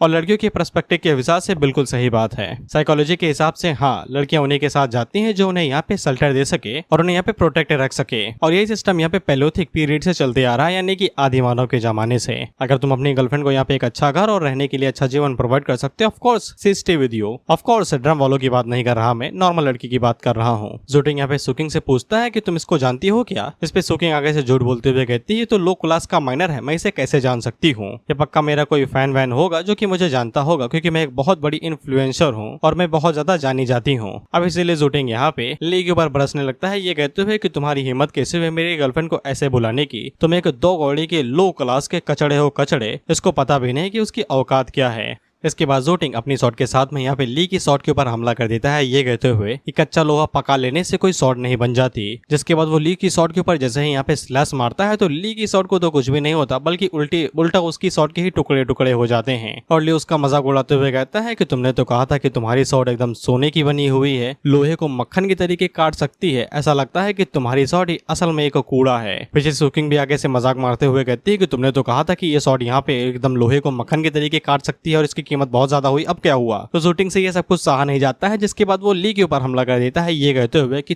तुझे क्या पता कि तूने क्या किया है। और वो उसे भाई एकदम मारने के लिए ही हाथे बढ़ा था कि वो उसकी जान ही ले लेगा। लेकिन ली के लिए यहाँ पे शूटिंग के अटैक्स को डॉज करना और उन्हें देखना बहुत ही ज्यादा इजी था। बेसिकली ली के लिए यहाँ पे शूटिंग के अटैक्स को देखना सूर्यवंशम को देखने के बराबर था, हर एक लाइन तुम्हें पता होगी। सोनी मैक्स ने इतनी बार दिखा जो दी है, इसलिए वो इजीली यहाँ पे शूटिंग के जितने भी अटैक्स थे उनको डॉज कर ले रहा था। ले यहाँ पे शूटिंग के 3 अटैक्स को डॉज करता है और काउंटर अटैक नहीं करता है, ये कहते हुए कि मत कर लाला मत कर, गंदी तरीके से पिटेगा। लेकिन शूटिंग नहीं मांग रहा था, जिसके बाद वो दोबारा यहाँ पे ली के ऊपर और भी कई बार अटैक करता है, लेकिन ली उन सभी को भी आसानी के साथ डॉज कर लेता है। वो भी वो मन के अंदर सोचता है कि इसके अटैक तो यहाँ पे इंसेक्ट ट्रायल के अटैक से भी बहुत ज्यादा स्लो है। वो भी शूटिंग अपने मन के अंदर यही सोच रहा था, ये तो सिर्फ ई रैंक का था ना, वो भी एक माइनर, ये मेरे अटैक्स को इतनी आसानी के साथ कैसे डॉज कर ले रहा है। इसके बाद वो दोबारा यहाँ पे अटैक करता है, लेकिन ली दोबारा उसके अटैक को डॉज कर लेता है और वो इस बार यहाँ पे शैडो एनर्जी का इस्तेमाल करते हुए उसके हाथ के ऊपर शैडो को लपेटता है और उसे उठा के नीचे पटक देता है। ये कहते हुए कि तुम तो एक डॉग हो ना, तुम्हें यहाँ पे उसी के तरीके 4 टांगों पे रेंगते हुए जाना चाहिए। जिसके बाद वो रस्सी को खींचता है और शूटिंग को धड़ाम से मुंह के बल जमीन पे गिरा देता है।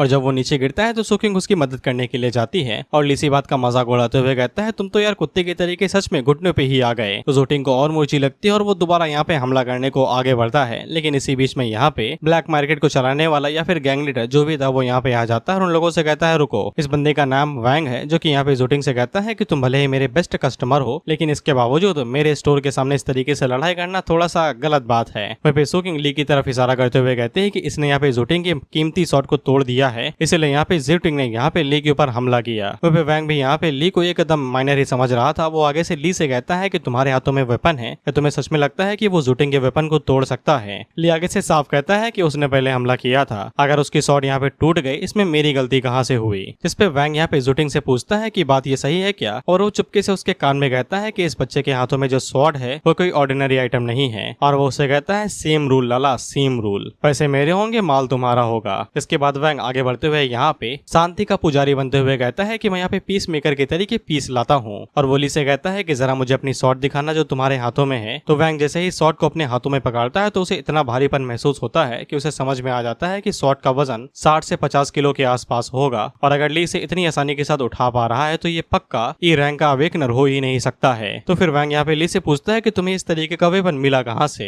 जिस पे ली आगे से कहता है सार्वजनिक शौचालय में नहीं खड़ा होगी, हगने से पहले 5 रुपए देने पड़ेंगे। ये ब्लैक मार्केट है लाला, तुम कब से यहाँ पे चीजों के बारे में वेरीफाई करने लगे कि माल कहाँ से आया और कहाँ जाएगा। जिस पे वैंग आगे से कहता है कि वो बस थोड़ा सा क्यूरियस है कि उसे ये वेपन मिला कहाँ से। ली को समझ में आ जाता है कि ये लोग उसका टेस्ट ले रहे हैं, तो वो आगे से झूठी कहता है कि माइनर हूँ भाई, फावड़ा चलाता हूँ। तो फावड़ा चलाते चलाते ये शॉट मिल गए तो ब्लैक मार्केट में बेचने के लिए चला आया। इससे वैंग को यहाँ पे यकीन हो जाता है कि ली सच में यहाँ पे एक लो लेवल का माइनर है और कुछ भी नहीं। इसलिए वो आगे से झूठ कहते हुए कहता है कि ये शॉट बस एक कचड़ा ही है, इसमें कोई भी यहाँ पे एडिशनल प्रॉपर्टीज नहीं है, इसलिए इसकी कीमत यहाँ पे सिर्फ कुछ ही डॉलर्स होगी। अगर इसने यहाँ पे शूटिंग की शॉट को ना तोड़ा होता तो फिर इसकी कीमत यहाँ पे 2 मिलियन के आसपास हो सकती थी।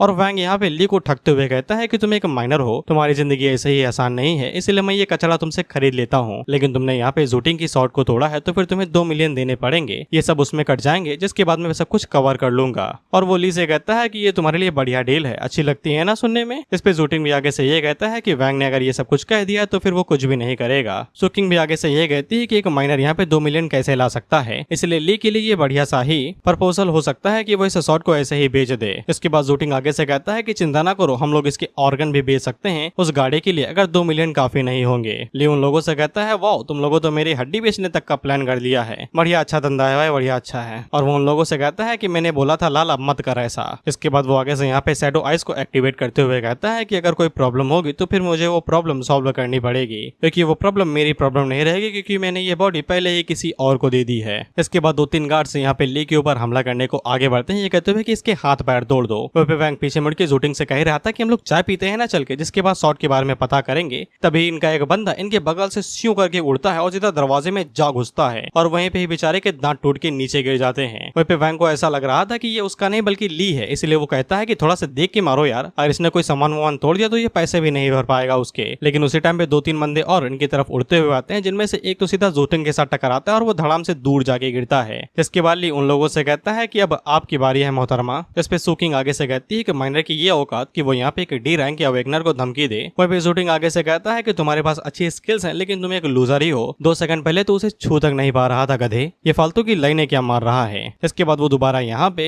ली के ऊपर हमला करने को आगे बढ़ता है बिजली की रफ्तार से। ली अपने एक हाथ को ऊपर उठाता है शैडो एनर्जी के साथ में और धड़ाक से पर्दे मारता है उसके मुंह के ऊपर। मैं लिटरली बताऊं, घूसे इतनी जोर के नहीं लगते जितनी थप्पड़ जोर के लगते हैं, क्योंकि वो शरीर के साथ साथ दिमाग दोनों पे असर डालते हैं। थप्पड़ खाने के बाद भी शूटिंग नहीं मानता, वो दोबारा खड़े होते हुए कहता है कि आज तक मेरे बाप ने मेरे ऊपर हाथ नहीं उठाया, तुम्हारी हिम्मत कैसे हुई। जिसके बाद वो अपने हाथों में यहाँ पे लाइटिंग एनर्जी को इकट्ठा करता है और ली की तरफ छोड़ देता है। ली आगे से शैडो एनर्जी का इस्तेमाल करते हुए यहाँ पे शील्ड बनाता है और आसानी के साथ उसकी एनर्जी को ब्लॉक कर लेता है। बहुत ज्यादा इजी था उसके लिए इस एनर्जी को ब्लॉक करना बड़ी आसानी के साथ में, जिसको देख के शूटिंग आगे से हैरान होता है, ऐसा कैसे हो सकता है, ये कोई इनविजिबल वॉल थोड़ी नहीं है कि तुम उस लाइटनिंग को रोक लो। ली आगे बढ़ते हुए कहता है कि अच्छा, तुम्हारे बाप ने आज तक तुम्हारे ऊपर हाथ नहीं उठाया, इसका मतलब उसने कभी तुम्हें यहाँ पे कुछ सिखाया ही नहीं, तो फिर अब मुझे उनकी जगह पे तुम्हें अच्छे से कुछ सिखाना पड़ेगा कि जब भी खतरा सामने हो और जब कोई बंदा एकदम शांत हो, उसकी बुरी तरीके से बेइज्जती करने के बावजूद तो तुरंत खिसक लेना चाहिए। इस पे शूटिंग की फटी तो वो आगे से कहता है कि आगे ना आना। तो फिर ली आगे से शैडो रोप का इस्तेमाल करते हुए यहाँ पे शूटिंग को बड़ी आसानी के साथ ही पकड़ लेता है और वो शूटिंग को भी नहीं छोड़ता, ये कहते हुए तुम कहाँ जा रही हो, तुम तो यहीं रुको। जिसके बाद वो उसे भी जकड़ लेता है। और फिर शूटिंग को अब जाके एहसास हुआ था कि यहाँ पे ली कोई ई रैंक का माइनर वाइनर नहीं है, वो असल में ए या फिर सी रैंक का कोई असेंडर यानी कि अवेकनर है। ली आगे से कहता है गलत सोच रहा हो यार, मैं अभी भी माइनर हूँ,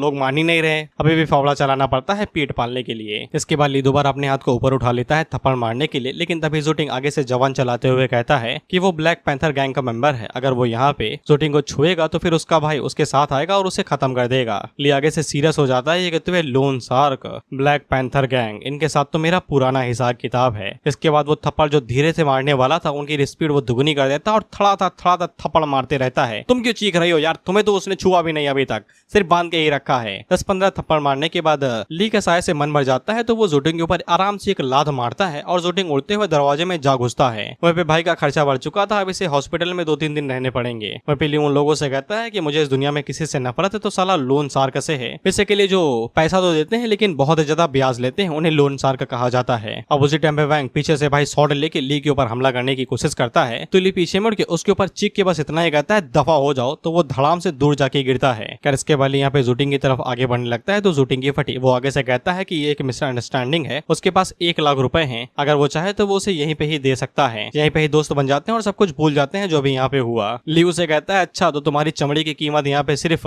1 लाख युवान है, मतलब कि मैं इसमें तो तुम्हें 2-3 थप्पड़ मार ही सकता हूँ या फिर 2000 थप्पड़ मार सकता हूँ। तो जूटिंग आगे से कीमत बढ़ाता है, वो 5 लाख करता है, लेकिन ली अभी भी नहीं मानता। तो जूटिंग और ज्यादा कीमत बढ़ाता है, वो 1 मिलियन कर देता है। ये कहते हुए कि बस ना मारो मुझे थप्पड़। ली उसे कहता है कि तुम ब्याज देने वालों को ज्यादा ब्याज देना पसंद है ना, चलो इसी चीज को तुम्हारे ऊपर अप्लाई करते हैं। अभी के जो 50 थप्पड़ तुमने खाए वो सिर्फ ब्याज थे, अब असली कीमत बताओ कि वो कितनी थी। इस पे जूटिंग आगे से 50% का दाम लगाते हुए कहता है कि ये लो 5 मिलियन, ये थी असली कीमत, इसके अंदर जो भी है वो तुम्हारा है, यही सब कुछ मेरे पास ही है। वह पे ली जैसे ही एनजी ग्रुप का वीआईपी कार्ड देखता है तो वो मन के अंदर सोचता है कि ये उन लोगों में से एक है जो कि यहाँ पे एनजी ग्रुप के लिए डेप्ट यानी कि पैसा कलेक्ट करते हैं, और जूटिंग उन्हीं कुछ लोगों में से एक है जो कि यहाँ पे ली को फोर्स किए थे माइन के अंदर काम करने के लिए। इससे ली को समझ में आ जाता है कि जूटिंग यहाँ पे सच में एक सांप को उसके होल से बाहर निकाल सकता है, यानी कि असली शिकार को जिसका ली शिकार करना चाहता है। इसलिए ली यहाँ पे जूटिंग को छोड़ देता है क्योंकि उसे पता है अगर वो जूटिंग को छोड़ेगा तो जूटिंग एक ताकतवर मुर्गा उसके पास लेके आएगा। इसीलिए वो यहाँ पे पैसों को रख लेता है और जूटिंग को छोड़ देता है, ये कहते हुए कि वैसे भी तुम लोगों के गैंग ने मुझे कुछ सालों के अंदर बहुत ज्यादा पैसे ऐंठे हैं तो मैं तुमसे ले लेता हूँ उन पैसों के बदले में। इसके बाद जूटिंग आगे बढ़ती है और वो जूटिंग को सहारा देते हुए कहती है कि आप ठीक तो हो,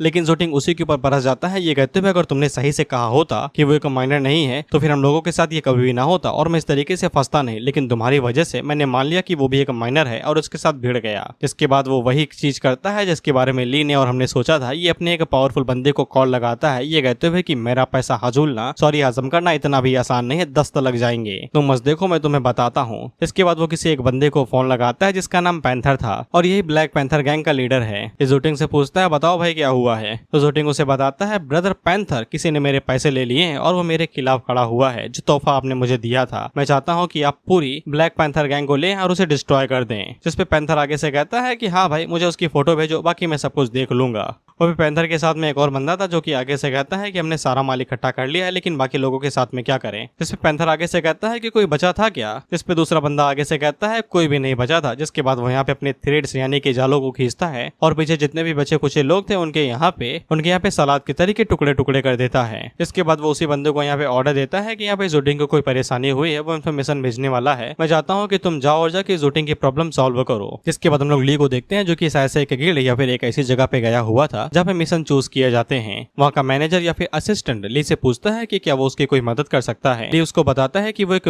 ई रैंक का अवेकनर है और वो यहाँ पे कोई मिशन ढूंढ रहा है जो उसके लिए सुटेबल हो। तो फिर वहाँ पे जो बाकी अवेकनर्स थे वो यहाँ पे ली को हल्के में लेने लगते हैं, ये कहते हुए ये ई रैंक का एक ट्रैश है और यहाँ पे आया है कोई मिशन ढूंढने के लिए। यहाँ पे लोवेस्ट रैंक के मिशन या डी रैंक से शुरू होते हैं, अगर ये उन्हें चूज करेगा तो ये सिर्फ यहाँ पे खुद को खतरे में ही डालने की कोशिश करेगा। इसीलिए वो असिस्टेंट यहाँ पे ली से कहता है कि तुम बाहर जाके इंतजार कर सकते हो, अगर किसी को यहाँ पे तुम्हारी जरूरत होगी तो वो आके तुम्हें पिक कर लेगा, और वैसे भी यहाँ पे तुम्हारे हिसाब से कोई भी मिशन नहीं है। वहाँ पे बाकी लोग यहाँ पे ली को कचड़ा ही कहे जा रहे थे, लेकिन ली को कोई फर्क नहीं पड़ता था क्योंकि उसके बैंक अकाउंट के अंदर इतनी समय यहाँ पे 50 लाख पड़े हुए थे। वो आगे से कहता है कि हरामियों से कुछ तो साला मैंने कुछ छीना, कंजों से सालों से। खैर वो लोग यहाँ पे ली का मजाक उड़ा ही रहे थे कि तभी यहाँ पे कोई पावरफुल बंदा आता है तो उसके प्रेशर की वजह से ये लोग नीचे झुक जाते हैं और एकदम बैठने लगते हैं घुटनों पे। क्योंकि ये प्रेशर कुछ ज्यादा इंटेंस था, उन लोगों को समझ में आ जाता है कि ये पक्का कोई कम से कम बी रैंक का होना ही चाहिए। बी रैंक इस तरीके का ऑरा और प्रेशर रिलीज कर सकते हैं। इसके बाद हम लोग उस कैरेक्टर को देखते हैं जिसके अंदर से बी रैंक का ऑरा निकल रहा था और ये फीमेल कैरेक्टर थी और हमारी मेन लीड। वह पिल्ली को यहाँ पे उस प्रेशर से कोई भी फर्क नहीं पड़ रहा था, वो बड़े आराम से खड़ा हुआ था। वो मन के अंदर सोचता है कि बी रैंक का यहाँ पे इवॉल्वर क्या करने के लिए आया होगा। वह पिल्ली आगे से शैडो आइज को एक्टिवेट करता है तो फिर उससे पता चलता है कि यहाँ पे जो फीमेल लीड है उसके अंदर से जो निकलता हुआ ऑरा है वो भले ही पावरफुल है, लेकिन उसके पास कोई खास पावर नहीं है। वो एक नॉर्मल सी अमीर बाप की लड़की ही लग रही है, एकदम कोमल मखमल प्यारी। वह पिल्ली को उस लड़की के अंदर से निकलता हुआ कोई भी किलिंग इंटेंट या फिर मर्डरस ऑरा महसूस नहीं हो रहा था। वो मन के अंदर सोचती है कि ये कुछ छुपा तो रही है गुरु, इतना ज्यादा भौकाल मचाने की जरूरत नहीं अगर तुम कुछ छुपाते हो तो। फीमेल लीड के साथ में जो एक लड़का था वो उन लोगों से पूछता है कि उन्हें यहाँ पे एक डी रैंक अवेकनर की जरूरत है जो एक माइनर के तौर पे काम किया हो तो वो भी चलेगा, अगर किसी को दिलचस्पी है तो वो हमारे साथ काम कर सकता है। वहाँ पे सभी लोगों का ध्यान अब यहाँ पे ली के ऊपर जाता है जो कि यहाँ पे बी रैंक के ऑरा से बिल्कुल भी अफेक्ट नहीं हुआ था। वो बड़े आराम से खड़ा हुआ था, बल्कि सभी लोगों के पैर यहाँ पे कांपने लगे थे और वो अपने घुटनों पे आ चुके थे, जिससे ली को समझ में आ जाता है कि ऐसा लगता है कि वो उन्हीं लोगों के साथ जाने वाला है। वहाँ पे फीमेल लीड की नजर भी यहाँ पे ली के ऊपर पड़ती है और उसे भी समझ में आ जाता है कि ये सिर्फ एक माइनर है, लेकिन इसके बावजूद उसके बी रैंक के ऑरा से उसे कुछ भी नहीं हो रहा है। वहीं पे यहाँ का जो मैनेजर था वो यहाँ पे उस लड़की से कहता है कि देखो अगर तुम्हें कोई डी रैंक का अवेकनर चाहिए तो फिर हमारे पास कई सारे लोग हैं, तुम उनमें से किसी एक को चूज कर सकती हो। लेकिन वो लड़की यहाँ पे ली की तरफ इशारा करते हुए कहती है कि उसे ली चाहिए और कोई भी नहीं। वो मैनेजर आगे से बताता भी है कि वो अभी तक यहाँ पे आया भी नहीं और ना ही उसने अभी तक रजिस्टर किया है, वो एक ई रैंक का माइनर है बस, और ना ही वो अभी तक लाइन में लगा है। यहाँ के कुछ रूल्स हैं। लेकिन वो लड़की आगे से कहती है कि जब वहाँ खड़ी होती है वहीं से वो रूल्स शुरू हो जाते हैं। अगर उसे वो लड़का चाहिए तो फिर वो लेके ही रहेगी। इसके बाद वो लोग ली को चूज करते हैं और उसे लेके यहाँ से निकल जाते हैं। इसके बाद अगला सीन डायरेक्ट उस डंजन का होता है जहाँ पे इन लोगों को ले जाया जाने वाला था। हम लोग वहाँ पे एक मिनोटोर को देखते हैं जिनके ऊपर जैसे ही हमला करने वाला था। तो फिर हम लोग एक ब्रैड नाम के बंदे को देखते हैं जो एक बांसुरी बजाना शुरू करता है। तो उसकी बांसुरी की धुन की वजह से वहाँ पे जितने भी मिनोटोर थे वो सभी मधुर हो जाते हैं और कोई भी उनके ऊपर अटैक नहीं करते हैं। बेसिकली वो यहाँ पे इन्हें कंट्रोल कर सकता था अपनी बांसुरी की मदद से, और बाकी जितने भी लोग थे वो भी टीम वर्क का इस्तेमाल करते हुए एक एक करके आगे बढ़ते जा रहे थे और जितने भी मिनोटोर थे उन्हें एलिमिनेट कर रहे थे। वह पिली अपने मन के अंदर सोचता है कि इनका टीम वर्क काफी ज्यादा अच्छा है और सब कुछ आराम से जा रहा है, और ऊपर से यहाँ पे एक बी रैंक का अवेकनर भी है, तो फिर सब कुछ स्मूथली जाएगा। लेकिन जब वो जैसे ही यहाँ पे शैडो आई को एक्टिवेट करता है तो फिर उसे पता चलता है कि मिनोटोर केव के नीचे एक और गड्ढा है, जिसके नीचे लगातार यहाँ पे एक एक करके मिनोटोर भरे पड़े ही हैं। शैडो बाहर निकलता है और वो ली से कहता है कि तुम्हारी शैडो आई सेकंड स्टेज पे होने के बावजूद काफी ज्यादा बढ़िया से काम कर रही है कि तुम इतनी दूर तक भी देख पा रहे हो, जबकि एक बी रैंक का कल्टीवेटर भी ये सब कुछ नहीं देख पा रहा। ली भी अपने मन के अंदर यही सोचता है कि ये लड़की यार इसे तो सेंस कर लेना चाहिए, ये एक बी रैंक की अवेकनर है, ऐसा तो हो ही नहीं सकता कि ये सेंस ना की हो या फिर किसी रीजन की वजह से ये कुछ छुपा रही है। वह पे बैड यहाँ पे उस लड़की से कहता है कि उन लोगों को जिस क्रिस्टल की तलाश है वो अंदर है, और वो उस लड़की से कहता है कि तुम अंदर जाओ, मैं यहीं पे इंतजार करता हूँ। इसलिए वो लड़की यहाँ पे ली से कहती है कि तुम मेरे साथ चलोगे। वह पे ली और भी ज्यादा हैरान होता है कि इसे पता है कि अंदर बहुत ही ज्यादा खतरा है, लेकिन इसके बावजूद ये मुझे ले चल रही है, सबसे कमजोर को यहाँ पर से। वह पे ली जैसे जैसे और भी गहराई में जाता जा रहा था तो फिर उसे मिनोटॉर्स का ऑरा महसूस होते जा रहा था जो खतरे की घंटी बजा रहा था। लेकिन उस लड़की को अभी तक कोई भी फर्क नहीं पड़ रहा था, वो बड़े आराम से बैठी हुई थी और चलते हुए जा रही थी। वो मन के अंदर सोचता है कि ये सच में यहाँ पे नाटक कर रही है या फिर ये सच में इतनी ज्यादा पावरफुल है कि उसे यहाँ पे इस एनर्जी से कोई फर्क नहीं पड़ रहा है। तभी अचानक से नीचे की जमीन टूटती है जिससे ली और वो लड़की दोनों नीचे जाके गिरते हैं, और वो जैसे ही नीचे उतरते हैं तो फिर इनके सामने एक डी रैंक का मिनोटोर खड़ा हुआ था जो कि इनको घूरते हुए देख रहा था और डायरेक्ट इनके ऊपर अपने वेपन से हमला कर देता है। तो फिर वो लड़की भी अपने वेपन को बाहर निकालने लगती है, ऐसा ली को लगता है। वो इसी बारे में सोच रहा था कि चलो ये कुछ तो करने वाली है, लेकिन हम लोग इस लड़की के चेहरे को देखते हैं तो ये घबराई हुई थी, जिसके बाद ये ली के पीछे छुप जाती है और उससे कहती है कि तुम पहले हमला करो, मैं तुम्हें कवर दूंगी। ली उसे कहता है कैसी बात कर रहे हो यार, मैं एक माइनर हूँ ई रैंक का, तुम तो बी रैंक की हो ना, तुम कुछ करो कि मुझे कुछ करना चाहिए। जिसपे वो लड़की और भी ज्यादा घबरा जाती है, जिसके बाद वो सीधा नीचे घुटनों पे ही बैठ जाते हैं और ली से रिक्वेस्ट करने लगती है कि बस मुझे ऐसे बाहर ले चलो, और उसे कुछ भी नहीं चाहिए। ली उसे कहता है कि तुम बी रैंक पे हो और मैं नहीं, मैं एक ई रैंक का माइनर हूँ और कुछ भी नहीं, तुम्हें लगता है कि मैं ये सब चीजें हैंडल भी कर पाऊंगा। और ली चाहता तो मदद कर सकता था, लेकिन उसे यहाँ पे सिर्फ एक माइनर के ही पैसे मिले हैं, तो फिर वो यहाँ पे उतने पैसों में अपनी जिंदगी खतरे में क्यों डाले। लेकिन तभी वो लड़की ली से कहती है अगर वो उसकी मदद करेगा तो फिर वो उसे 1 मिलियन युवान देगी, बस वो उसे यहाँ से बाहर ले जाए बिना कुछ हुए। तो फिर ली जैसे ही पैसों का नाम सुनता है तो वो उस लड़की से कहता है पक्का पैसे दोगी ना। इस पे वो लड़की आगे से कहती है हाँ यार पैसे दे दूंगी मैं तुम्हें। तो फिर ली आगे से पैसों के लिए यहाँ पे ये काम करने के लिए राजी हो जाता है और उसे कहता है कि चुपचाप कोने में छुप जाओ जब तक मैं इनका काम खत्म करके आता हूँ। इसके बाद ली बड़ी स्टाइल से अपने डैगर को बाहर निकालता है और मिनोटोर्स की तरफ आगे बढ़ने लगता है। लेकिन यहाँ पे एक फनी चीज होती है कि वो मिनोटोर यहाँ पे ली को इग्नोर करते हुए डायरेक्ट उस लड़की की तरफ ही आगे हमला करते हुए जा रहे थे। ली कहता है मेरे पैसे हैं यार, तुम कहाँ उनके पीछे जा रहे हो। लेकिन तभी उस लड़की के ऊपर से एक बैरियर एक्टिवेट होता है जो कि यहाँ पे एक एनर्जी फील्ड बना देता है, जिससे जैसे ही वो मिनोटोर टकराते हैं तो वो दूर जाके गिरते हैं। ली आगे से कहता है चलो कम से कम डर के मारे ये कुछ कर तो रही है, मुझे लगा कि चुपचाप बैठी ही रहेगी। तभी एक दूसरा मिनोटोर उस लड़की के ऊपर पीछे से हमला करने की कोशिश करता है, तो ली जल्दी से अपनी शॉट को बाहर निकालता है और उस मिनोटोर के ऊपर हमला करके उसे पीछे ढकेल देता है। इसके बाद ली उस लड़की का नाम लेते हुए कहता है कि मिस किन आप तो कुछ ज्यादा ही डरावनी है, मुझे लगा आप कुछ भी नहीं करेंगी, लेकिन अचानक से आपने जो एनर्जी फील्ड बनाई वो काफी ज्यादा पावरफुल थी। और ली को ऐसा लग रहा था कि अब यहाँ पे मिस किन उसकी मदद करेंगी फाइट करने में, लेकिन वो डर के यहाँ से भाग जाती है कहते हुए कि तुम संभालो बाकी को, मैं जा रही हूँ यहाँ से। तो फिर ली को अकेले ही यहाँ पे जितने मिनोटोर थे उनका सामना करना पड़ता है। वो आगे से कहता है कि इसके बिना भी मुझे कुछ करना ही पड़ेगा। फिर हम लोग किन को देखते हैं जो कि जान बचाते हुए भागते हुए जा रही थी, लेकिन तभी उसके पीछे एक दूसरा मिनोटोर आ जाता है। वहीं पे वो चैन की सांस ले ही रही थी, तभी वो पीछे मुड़ के देखती है तो उसे मिनोटोर दिखाई देता है, तो वो डर के मारे दीवार से चिपक जाती है। तभी वो मिनोटोर हमला करने के लिए आगे बढ़ता है, तो ली अपने मन के अंदर सोचता है कि जब इसके पास यहाँ पे फाइट बैक करने के लिए कोई वेपन है या फिर कोई तरीका है तो फिर इसे इतना ज्यादा डर क्यों लग रहा है। जिसके बाद हम लोग किन को देखते हैं और उसके हाथ के ऊपर एक ब्रेसलेट था जो कि शायद से प्रोटेक्टिव गियर था, और वो जैसे अपने हाथ को ऊपर नीचे करती है तो वो गियर एक्टिवेट हो जाता है और एक एनर्जी शील्ड वहां पे बन जाती है, जिससे मिनोटोर टकरा के दूर जाके गिरता है। लेकिन बस इसी के साथ ही वो प्रोटेक्टिव गियर यहीं पे ही टूट जाता है और ली को समझ में आ जाता है कि इसीलिए ये अभी तक अटैक नहीं कर पा रही थी, क्योंकि इसके जितने भी स्ट्रेंथ थे वो सभी इस प्रोटेक्टिव गियर से आ रही थी, न कि इसकी की एक्चुअल स्ट्रेंथ थी। इसके बाद ली किन से पूछता है कि तुम एक नॉन कॉम्बैक्ट टाइप अवेकनर हो ना, जिसपे किन आगे से बताती है हाँ वो एक नॉन कॉम्बैक्ट टाइप अवेकनर है। वह पे किन ली से कहती है कि तुम्हें ये छुपाना पड़ेगा, ये बात तुम्हें सीक्रेट रखनी पड़ेगी, जब हम लोग बाहर जाएंगे। ली उससे कहता है इसके अलग से पैसे लगेंगे। जिसके बाद ली यहाँ पे किन से पूछ ही लेता है लेकिन मुझे ये बताओ कि ये सभी मिनटोर मुझे छोड़ के तुम्हें ही टारगेट क्यों कर रहे हैं। इसका जवाब हमें अगले ही पल मिल जाता है, क्योंकि ली जैसे ही यहाँ पे शैडो आई के सेकंड लेवल को एक्टिवेट करता है तो फिर उसे यहाँ पे एक बंदे का प्रेजेंस दिखाई देता है जो कि बांसुरी बजाते हुए इन सभी मिनाटोर को कंट्रोल कर रहा था।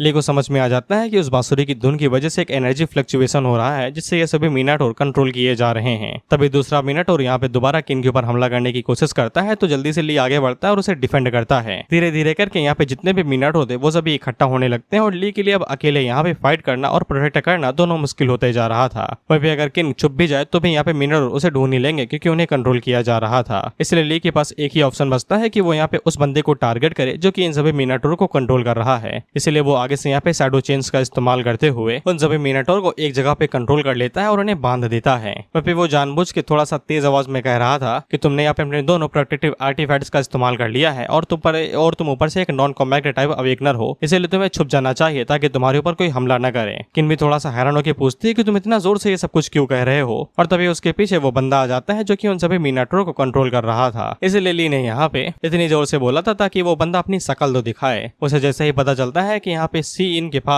किन सी इन के पास कोई भी प्रोटेक्टिव गियर नहीं है, तो वो पर्सनली यहाँ पे उसका खेल खत्म करने के लिए आगे बढ़ता है और छुरा निकाल के उसे जैसे ही खत्म करने वाला था तो ली जल्दी से पीछे मुड़ता है और शॉट का इस्तेमाल करते हुए उसके हाथ को उससे अलग कर देता है। और हमें पता चलता है कि इन सभी मिनाटोर को कंट्रोल करने वाला और कोई नहीं, असल में ब्रैड ही था, जो कि यहाँ पे किन की टीम का एक अटैकर था। जिसके बाद ली यहाँ पे किन को बताता है कि ये वही बंदा है जो कि तुम्हारे साथ आया था और यही यहाँ पे इन सभी मिनाटोर्स को कंप्लीट करके तुम्हारे ऊपर हमला करवा रहा था। जिसपे ब्रैड अभी भी यहाँ पे ली को हल्के ही में ले रहा था। वो आगे से कहता है कि मुझे एक हमाइंडर ने पकड़ लिया, ये काफी ज्यादा बुरी बात है, ऐसा लगता है कि मैं कुछ ज्यादा ही केयरलेस हो गया था। जिसके बाद वो अपने ट्रम्प कार्ड को इस्तेमाल करते हुए उन लोगों से कहता है लेकिन ये ना सोचना कि तुम लोग यहाँ पे जीत चुके हो। इसके बाद उसने यहाँ पे जितने भी मिनाटोर्स को कंप्लीट किया था वो उन सभी की एनर्जी धीरे धीरे करके एब्जॉर्ब करने लगता है और उन लोगों से बताता है कि मैं तुम्हें दिखाने वाला हूँ कंट्रोल टाइप अवेकनर्स की असली ताकत क्या होती है। ब्रैड जैसे ही वहाँ पे जितने मिनाटोर थे उन सभी की ऑरा को अपने साथ एब्जॉर्ब कर लेता है, तो वो धीरे धीरे करके यहाँ पे खुद में एक मिनाटोर के अंदर बदल जाता है, जिसका लेवल यहाँ पे सी था। साथ में वहाँ की जमीन भी छिटकने लगती है और नीचे से लावा निकलने लगता है। वहीं पे ली को हल्का हल्का सा डर लगने लगता है, क्योंकि वो डी क्लास के साथ तो लड़ सकता है लेकिन सी क्लास के सामने वो थोड़ा सा कमजोर पड़ जाएगा। इसके बाद हम लोग ब्रैड को देखते हैं जो कि आगे से यहाँ पे सी क्लास का लावा मिनाटोर के अंदर ट्रांसफॉर्म हो जाता है और उन दोनों के ऊपर हमला करने को आगे बढ़ता है। वो सबसे पहले उनके ऊपर अपने हाथ से यहाँ पे हमला करता है, तो ली आगे से शैडो एनर्जी का इस्तेमाल करते हुए अटैक को ब्लॉक करने की कोशिश करता है, लेकिन अटैक फोर्स कुछ ज्यादा ही थी, वो दोनों खिसकते हुए दूर जाके गिरते हैं। वहीं ली की जो शैडो एनर्जी शील्ड थी वो एक झटके के अंदर ही डिस्ट्रॉय हो जाती है। ली ने जितना सोचा था सी लेवल की स्ट्रेंथ उससे ज्यादा है, वहीं पे वो भी काफी ज्यादा घायल हो जाता है, लेकिन मिनाटोर अभी भी नहीं रुक रहा था, वो लगातार उनके ऊपर हमला करते रहता है। तो ली जल्दी से किन का हाथ पकड़ता है और उसे भगाते हुए यहाँ से ले जाने लगता है, ये कहते हुए कि रुकना नहीं, भागते रहो। लेकिन तब तक मिनाटोर की जो कुल्हाड़ी थी वो यहाँ पे किन के पास पहुंच चुकी थी, इसलिए ली को यहाँ पे शैडो एनर्जी का इस्तेमाल करते हुए मिनाटोर को एक जगह पर रोकना पड़ता है ताकि वो दोबारा अटैक ना कर सके, और तब तक ली यहाँ पे किन को लेके दूर चला आता है। इसके बाद ली यहाँ पे किन को लेके एक भूलभुलैया के पास आ जाता है और उससे कहता है कि मेरी बात ध्यान से सुनो, ये एक भूलभुलैया है, लगातार आगे बढ़ती रहो और पीछे मुड़ के ना आना। किन उससे पूछती है कि तुम मेरे साथ नहीं आओगे क्या, तो ली उससे कहता है अगर मैं तुम्हारे साथ आऊंगा तो फिर उस मिनाटोर को रोकेगा कौन और तुम्हारे लिए भागने के लिए समय कौन निकालेगा।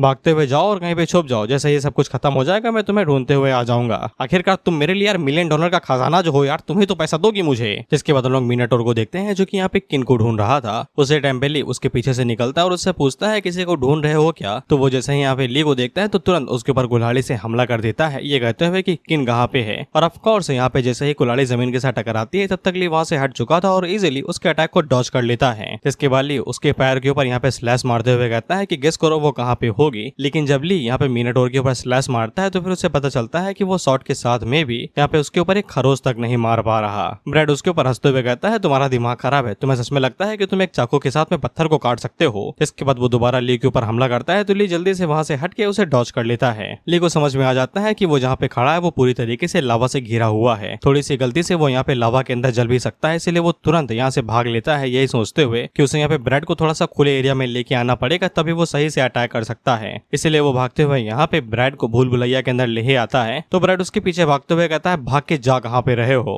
वहीं पे ली आगे से शैडो आई को एक्टिवेट करता है और उसके वीक पॉइंट के बारे में चेक करने लगता देखता है तो फिर उसे पता चलता है कि यहाँ पे ब्रैड का वीक पॉइंट उसकी पीठ के पीछे है। इससे लिली जल्दी से वहां से टेलीपोर्ट करता है और डायरेक्ट उसकी पीठ के पीछे आके वहां पे जोरदार स्लैश मारने की कोशिश करता है। तो ब्रैड जल्दी से अपनी बॉडी को यहाँ पे चेंज करता है और पोजीशन चेंज करते हुए उसे कहता है तुम्हें सच में लगता है कि तुम यहाँ पे मेरे वीक पॉइंट के ऊपर इतनी आसानी के साथ हमला कर पाओगे। तो इसके बाद वो अपने हाथ को घुमा के यहाँ पे ली के ऊपर एक जोरदार स्लैश मारता है जिससे ली उड़ते हुए दूर जाके गिरता है और एक दीवार के अंदर घुस जाता है। वह पे ली की 2 हड्डियां टूट चुकी थी लेकिन वो अभी भी यहाँ पे लड़ने के बारे में ही सोच रहा था। जिसके बाद मिनाटोर दोबारा उसके ऊपर हमला करने को आगे बढ़ता है तो ली आगे से यहाँ पे शैडो एनर्जी को विप्स के अंदर बदलता है और लगातार स्लैशेस मारते रहता है। इसी फिराक में शायद से वो यहाँ पे मिनाटोर को हल्का फुल्का घायल कर दे लेकिन यहाँ पे मिनाटोर को कुछ भी नहीं होता और मिनाटोर दोबारा ली के ऊपर हमला करते हुए कहता है कि तुम्हारा ये घटिया मेटल मुझे यहाँ पे सिर्फ गुदगुदी कर रहा है, कोई भी अटैक वटैक काम नहीं करेगा मेरे ऊपर। इसके बाद वो दोबारा ली के ऊपर कुल्हाड़ी से हमला करता है लेकिन ली दोबारा उसे डॉज कर लेता और मौका ही मिलते वो उसकी पीठ के पीछे जाता और उसके वीक पॉइंट के ऊपर स्लैश मारने की कोशिश करता। लेकिन तभी ली को यहाँ पे एक और सरप्राइज मिलता है क्योंकि उसकी पीठ के पीछे एक वैक्यूम टाइप में था और ब्रैड जल्दी से उससे वहां पे स्टीम को रिलीज करता है जिससे ली उड़ते हुए दूर जाके गिरता है और ये स्टीम इतनी ज्यादा गर्म थी यानी कि भाप इतनी ज्यादा गर्म थी कि ली को यहाँ पे शैडो एनर्जी का इस्तेमाल करना पड़ता है उसे ब्लॉक करने के लिए। ली उसे कहता है कि जितना मैंने सोचा था मुझसे कई गुना ज्यादा बुद्धिमान हो, तुम्हें अपने वीक पॉइंट्स को यहाँ पे अच्छे से प्रोटेक्ट करना आता है। ब्रैड उससे कहता है मुझे नहीं पता कि तुम्हें वीक पॉइंट के बारे में कैसे पता चला लेकिन इसका कोई फायदा नहीं है क्योंकि तुम चाह के भी मेरे वीक पॉइंट के ऊपर कोई भी स्लैश या फिर अटैक नहीं कर सकते हो क्योंकि वहां से निकलने वाली स्टीम का टेम्परेचर यहाँ पे 2000 सेल्सियस है। अगर तुम मुझे बता देते हो कि किन कहाँ पे है तो फिर शायद से मैं तुम्हारी जिंदगी बख्श दूं। इस पे ली आगे से कहता है तुम्हें क्या लगता है कि मैं तुम्हारी बातों के ऊपर भरोसा करूंगा जो खुद के टीममेट्स को धोखा देता है और अपने ही घर वालों को बेच के खा जाए। इस पे ब्रैड आगे से चीखते हुए कहता है कि तुम्हें इस बात से डर नहीं लगता कि आगे जो तुम्हारे साथ होगा तुमने इस बारे में कभी सोचा भी नहीं होगा। इसके बाद वो गुस्से में यहाँ पे ली के ऊपर अंधाधुन अटैक करने लगता है लेकिन ली हर एक अटैक्स को इजिली यहाँ पे डॉज करते हुए जा रहा था। तो फिर ली आगे से शैडो एनर्जी को दोबारा मैनिपुलेट करते हुए यहाँ पे शैडो चेन डैगर को अंदर बदल देता है। बेसिकली आगे एक ब्लेड रहेगी और पीछे चेन से वो बंधी हुई होगी जिसका इस्तेमाल करते हुए यहाँ पे ब्रैड के ऊपर दोबारा अटैक करता है तो ब्रैड उसे इजिली डॉज कर लेता है। लेकिन ली दोबारा यहाँ पे शैडो को मैनिपुलेट करते हुए जो उसने चेन ब्लेड बनाई थी उसको वो यहाँ पे डार्ट्स के अंदर बदल देता है। बेसिकली तीर तरीके जो कि पीछे आके घूम के डायरेक्ट यहाँ पे ब्रैड के वीक पॉइंट की तरफ आगे बढ़ने लगते हैं और उसके वीक पॉइंट में जाके हिट कर जाते हैं। लेकिन परेशानी ये भी थी कि वो जैसे ही वीक पॉइंट के साथ टकराते हैं तो वो बेचारे जल के वहीं पे ही डिस्ट्रॉय हो जाते हैं और ब्रैड दोबारा ली के ऊपर हमला करते हुए कहता है कि जैसा कि मैंने बोला था कि ये पूरी तरीके से यूजलेस है। ली दोबारा यहाँ पे उस कुल्हाड़ी को डॉज करता है और इजिली दूर हट जाता है। वह पीली के लिए ब्रैड की बॉडी का टेम्परेचर सर दर्द बनते हुए जा रहा था। अगर ऐसा ही चलता रहा तो फिर उसकी शैडो एनर्जी यहाँ पे खत्म हो जाएगी और ना चाहते हुए उसे यहाँ पे अपनी बॉडी शैडो को देनी पड़ेगी। लेकिन ली ऐसा करना नहीं चाहता था जिसके बाद वो तेजी के साथ में यहाँ पे ब्रैड के ऊपर चढ़ने लगता है ये कहते हुए कि वो शैडो को अभी भी अपनी दोबारा बॉडी कंट्रोल करने नहीं देगा। जिसके बाद वो दोबारा यहाँ पे शैडो स्पीयर को बनाता है और दोबारा वीक पॉइंट के ऊपर हमला करते हुए यही सोचता है अगर वो यहाँ पे ब्रैड को खत्म कर देता है तो फिर सी रैंक को मारने के बदले में जो उसे यहाँ पे एक्सपीरियंस पॉइंट मिलेंगे वो काफी ज्यादा हाई रहेंगे। यही सोचते वो डायरेक्ट यहाँ पे उसके वीक पॉइंट की तरफ डाइव लगा देता है स्पीयर को आगे करके, या तो वो बचेगा या फिर वो ब्रेक थ्रू करेगा। इसके बाद वो शैडो एनर्जी को लगातार यहाँ पे कंटिन्यूअस बढ़ाते रहता है जिससे वो डायरेक्ट वीक पॉइंट के साथ टकराती है और इस बार यहाँ पे उसकी शैडो एनर्जी डिस्पेयर नहीं होती और वो डायरेक्ट यहाँ पे ब्रैड की वीक पॉइंट से हिट खाती है जिससे ब्रैड की एचपी एकदम लो हो जाती है। लेकिन इस वजह से उसका बजर का रेज यहाँ पे ट्रिगर्ड हो जाता है जिससे उसकी attack power, critical hit rate और स्पीड यहाँ पे 200% से बढ़ जाती है। इसके बाद जब वो अपनी स्टीम को रिलीज करता है तो स्टीम इतनी ज्यादा पावरफुल थी कि वो सीधा ली से टकराती है और ली उड़ते हुए दूर जाके गिरता है और एक चट्टान से जा घुस जाता है। जिसके बाद वो ली की तरफ आगे बढ़ते हुए कहता है कि उसने कभी सोचा भी नहीं था कि 2 कौड़ी का माइनर उसे इस हद तक यहाँ पे पुश कर देगा कि उसे यहाँ पे बजर का मोड का इस्तेमाल करना पड़ेगा। लेकिन इन सभी चीजों का कोई फायदा नहीं है क्योंकि अब ये सब कुछ यहीं पे ही अंत होने वाला है। लेकिन उसी टाइम पे ली को भी महसूस होता है कि उसकी बॉडी के अंदर शैडो एनर्जी लगातार बढ़ते हुए ही जा रही है। वो शैडो से पूछता है कि उसे यहाँ पे शैडो एनर्जी इतनी जल्दी से और इतनी अचानक से ताकतवर क्यों फील होने लगी कि उसकी वो बॉडी के अंदर भरी हुई है। इस पे शैडो बाहर निकलता है और वो ली को बताता है कि ये शैडो एनर्जी तुम्हारी बॉडी के अंदर हमेशा से थी, बस तुम्हें यहाँ पे कुछ ज्यादा ही कमजोर थे इसलिए तुम इस शैडो एनर्जी का इस्तेमाल अच्छे से नहीं कर पा रहे थे और तुम कभी इसका इस्तेमाल भी न कर पाते अगर तुम्हें यहाँ पे एक्सट्रीम हीट का सामना न करना पड़ता। गलती से ही लेकिन तुमने यहाँ पे जैकपॉट हिट कर दिया है और तुमने शैडो एनर्जी की एक नई फॉर्म को अनलॉक कर लिया है। हमें इस नई एबिलिटी के बारे में बताया जाता है जिसका नाम शैडो इनहैंसमेंट था, जिसके जरिए ली की बॉडी यहाँ पे अब अपने आप ही हील होने लगेगी और उसका स्टेमिना भी बढ़ते रहेगा। ली यहाँ पे शैडो से पूछता है इसका मतलब ये है कि उसकी बॉडी यहाँ पे अपने आप ही हील होते रहेगी, तो शैडो उसे बताता है कि ये हीलिंग से कई गुना ज्यादा है। अभी तो ये सिर्फ बेसिक लेवल पे है, आगे तो इसे अपडेट करो। वहाँ पे मिनाटोर को भी समझ में आ जाता है कि ली की जितनी भी चोटें हैं अब वो यहाँ पे हील होने लगी हैं और ऊपर से ली का जो ऑरा है वो पहले से और भी ज्यादा घना होते जा रहा है। इसके बाद वो ली के ऊपर हमला करते हुए यही सोचता है अगर उसने यहाँ पे ली को और भी ज्यादा थोड़ा सा जिंदा रहने दिया तो उसके लिए मुसीबत बढ़ सकती है। वो दोबारा ली के ऊपर कुल्हाड़ी से अटैक करता है, पर हमेशा की तरह ली इस बार भी उसके अटैक को इजिली डॉज कर लेता है। इसको देख के यहाँ पे ब्रैड काफी ज्यादा हैरान हो जाता है क्योंकि रेज मोड की वजह से उसकी स्पीड 200 गुना बढ़ चुकी थी, लेकिन इसके बावजूद ली यहाँ पे उसके अटैक्स को इजिली डॉज कर पा रहा है। और एक सेकंड के लिए ब्रैड सच में सोचने लगता है कि ये सच में ई रैंक का अवेकनर ही है ना। जिसके बाद वो गुस्से में बौखला जाता है और इस पूरी जगह को लावा से भर देता है, ये कहते हुए कि अब मैं ये पूरी जगह ही लावा के अंदर बदल दूंगा, फिर तुम कहां से भागोगे। इसके बाद देखते ही देखते उस पूरी जगह के अंदर लावा भरने लगता है, लेकिन ली को उस लावा की गर्मी से घंटा कोई असर नहीं पड़ रहा था। उसकी बॉडी अपने आप ही उसके सभी इंजरीज को यहाँ पे हील करते हुए जा रही थी। ली आगे से कहता है शैडो इनहेंसमेंट कुछ ज्यादा ही कमाल की चीज है यार, ये सिर्फ बेसिक लेवल पे है लेकिन इसके बावजूद इतनी ज्यादा स्ट्रॉन्ग है, पता नहीं जब ये टॉप लेवल पे होगी तो क्या कारनामा दिखाएगी। इसके बाद वो ब्रैड की फिरकी लेते हुए कहता है बॉयलर बॉय तुम्हारी गर्मी कुछ ज्यादा ही कम है, इसे थोड़ा सा और तेज करो। इसको देख के ब्रैड काफी ज्यादा हैरान हो जाता है और कहता है ये नामुमकिन है, ऐसा हो ही नहीं सकता कि तुम इस टेम्परेचर के अंदर सर्वाइव कर पाओ। ली आगे से कहता है कि तुम अपनी आंखों से यहाँ पे कोई मुजरा नहीं देख रहे, मुझे ही देख रहे हो, तुम आराम से तुम्हारे लावा के ऊपर खड़ा और चिल कर रहा हूँ। जिसके बाद वो शैडो डैगर को बाहर निकालता है और उसकी तरफ करते हुए कहता है कि अब मेरी बारी है। जिसके बाद ली मीनाटोर के ऊपर हमला करने के लिए आगे बढ़ता है तो वो सबसे पहले उसके यहाँ पे हाथ को टारगेट बनाता है और जैसे ही वो यहाँ पे उसके हाथों के ऊपर स्लाइसेस मारना शुरू करता है तो वो उसके हाथों को यहाँ पे मक्खन के तरीके काटे दे रहा था, क्योंकि शैडो एनहांसमेंट की वजह से उसका डिफेंस, स्ट्रेंथ, स्पीड सब कुछ यहाँ पे 200% से इंक्रीज हो चुका था। इसको देख के तो यहाँ पे बार्ड भी काफी ज्यादा हैरान हो जाता है कि ये कैसे हुआ। जिसके बाद वो जल्दी से पीछे घूमता है और ली के ऊपर हमला करते हुए उसे पकड़ने की कोशिश करता है। तो ली जल्दी से दोनों हाथों में डैगर को लेता है और यहाँ पे शैडो एनर्जी का इस्तेमाल करते हुए सामने की तरीके एक चार्जर अटैक करता है। बेसिकली जो उसके अंदर एनर्जी थी उसको वो सामने की तरफ रिलीज करता है तो वो ब्रैड के हाथ को पूरी तरीके से डिस्ट्रॉय कर देती है। ये भी शैडो एनहांसमेंट की एक एबिलिटी थी और इसी तरीके से ब्रैड के दोनों हाथ यहाँ पे डिस्ट्रॉय हो जाते हैं तो फिर उसे लावा की मदद लेनी पड़ती है, जिससे वो यहाँ पे अपने दोनों हाथों को दोबारा रिजनरेट कर लेता है। जिसके बाद वो हंसते हुए कहता है कि जब तक उसके पास यहाँ पे लावा है तो फिर वो इन्फिनाइट तरीके से यहाँ पे रिजनरेट कर सकता है बिना किसी दिक्कत के। और वो ली के ऊपर हंसते हुए कहता है कि उसके सभी अटैक्स यहाँ पे पूरी तरीके से यूजलेस हैं। ली उसे कहता है इन्फिनाइट रीजनरेशन, यहाँ पे सेल को भी डिवाइड होने के लिए एनर्जी लगती है, इस दुनिया में सब कुछ एनर्जी पे चलता है। इसके बाद वो शैडो आई को एक्टिवेट करता है और उसे पता चलता है कि ब्रैड की एनर्जी धीरे धीरे करके यहाँ पे खत्म होती जा रही है, लेकिन इस बात का अंदाजा यहाँ पे ब्रैड को बिल्कुल भी नहीं था। जिसके बाद वो दोबारा अपनी कुल्हाड़ी उठाता है और ली के ऊपर हमला कर देता है। ली दोबारा शैडो ब्लेड्स का इस्तेमाल करते हुए यहाँ पे उसके हाथों के ऊपर अटैक करता है और उन्हें दोबारा डिस्ट्रॉय कर देता है, लेकिन ब्रैड दोबारा लावा की मदद से उन्हें रिजनरेट करते रहता है और ये साइकिल 2-3 बार तक ऐसे ही चलता रहता है और 5वीं 6वीं बार में जाके यहाँ पे ब्रैड का जो रिजनरेशन था वो रुक जाता है। उसका रिजनरेशन होता तो है लेकिन उसके हाथों का साइज एकदम छोटा हो चुका था, इंसानों के हाथों के बराबर। ब्रैड को कुछ भी समझ में नहीं आता है कि ये क्या हो रहा है तो ली उसे बताता है कि ये तुम्हारी एनर्जी की लिमिट है, जितनी ज्यादा एनर्जी तुम कंज्यूम करोगे उतनी ज्यादा यहाँ पे तुम्हारी रिजनरेशन स्पीड कम होगी और उसका साइज भी कम होगा। इसके बाद ली ब्रैड से कहता है कि अब तुम सरेंडर कर दो, यही तुम्हारे पास एक चांस है। हमेशा की तरह ब्रैड को जैसा ही पता चलता है कि ली अब उसकी बचाने वाला है तो वो आगे से कहता है कि हम दोनों के बीच में कोई भी झगड़ा वगड़ा नहीं और ना ही कोई पुरानी रंजिश है, इसलिए इतना आगे जाने की जरूरत नहीं है। ली उससे कहता है कि अब तक हम लोग क्या भाई खो खो खेल रहे थे क्या, जो हमारे बीच में कोई भी दुश्मनी नहीं है, और ऊपर से यहाँ पे किन ने मुझे पैसे दिए हैं, अगर मैं उसे सेफ रखूंगा तो वो मुझे 1 मिलियन रुपीज देगी। जिसमें ब्रैड आगे से कहता है कि पैसों की प्रॉब्लम है क्या, अगर तुम मुझे किंग दे देते हो तो फिर हम लोग जैसे ही सिटी के अंदर जाएंगे तो फिर मैं तुम्हें 5 मिलियन दूंगा। ली उससे कहता है कि मैंने ये बात पहले भी बोली थी और अभी भी लूंगा, मुझे तुम्हारे पर भरोसा नहीं है, जो अपने टीममेट्स को ही बेच दे और अपने घर वालों को ही बेच के खा जाए, मैं उसके ऊपर भरोसा कैसे करूं। इस बात का क्या सबूत है, अगर मैं तुम्हें जाने दूंगा तो फिर तुम अपने लोगों को लेके मुझे ऊपर बदला लेने के लिए वापस नहीं आओगे। जिस पे ब्रैड आगे से कहता है कि वो ऐसा कुछ भी नहीं करेगा क्योंकि वो ऐसे लोगों में से नहीं है जो यहाँ पे अपने वादे को तोड़े। धोखा दे सकता है लेकिन वादे को नहीं तोड़ेगा। जिस पे लिए आगे से उसके ऑफर को मना कर देता है, ये कहते हुए कि मैं अगर मैं यहाँ पे किन को तुम्हारे हवाले कर दूंगा तो फिर मैं यहाँ पे किन सी इनके फादर किन साओसैंग को नाराज कर सकता हूँ और उन्हें पक्का यहाँ पे इस बात के ऊपर दिलचस्पी होगी कि उनकी बेटी को यहाँ पे कौन हर्ट करना चाहता था। और ऊपर से अगर मैं यहाँ पे किन सी इन को बचा लेता हूँ तो फिर मैं यहाँ पे किन साओसैंग की बेटी को बचा रहा हूँ, जिससे मुझे यहाँ पे उससे भी बहुत बड़ा फेवर मिलेगा जो कि 5 मिलियन से भी कई गुना ज्यादा है।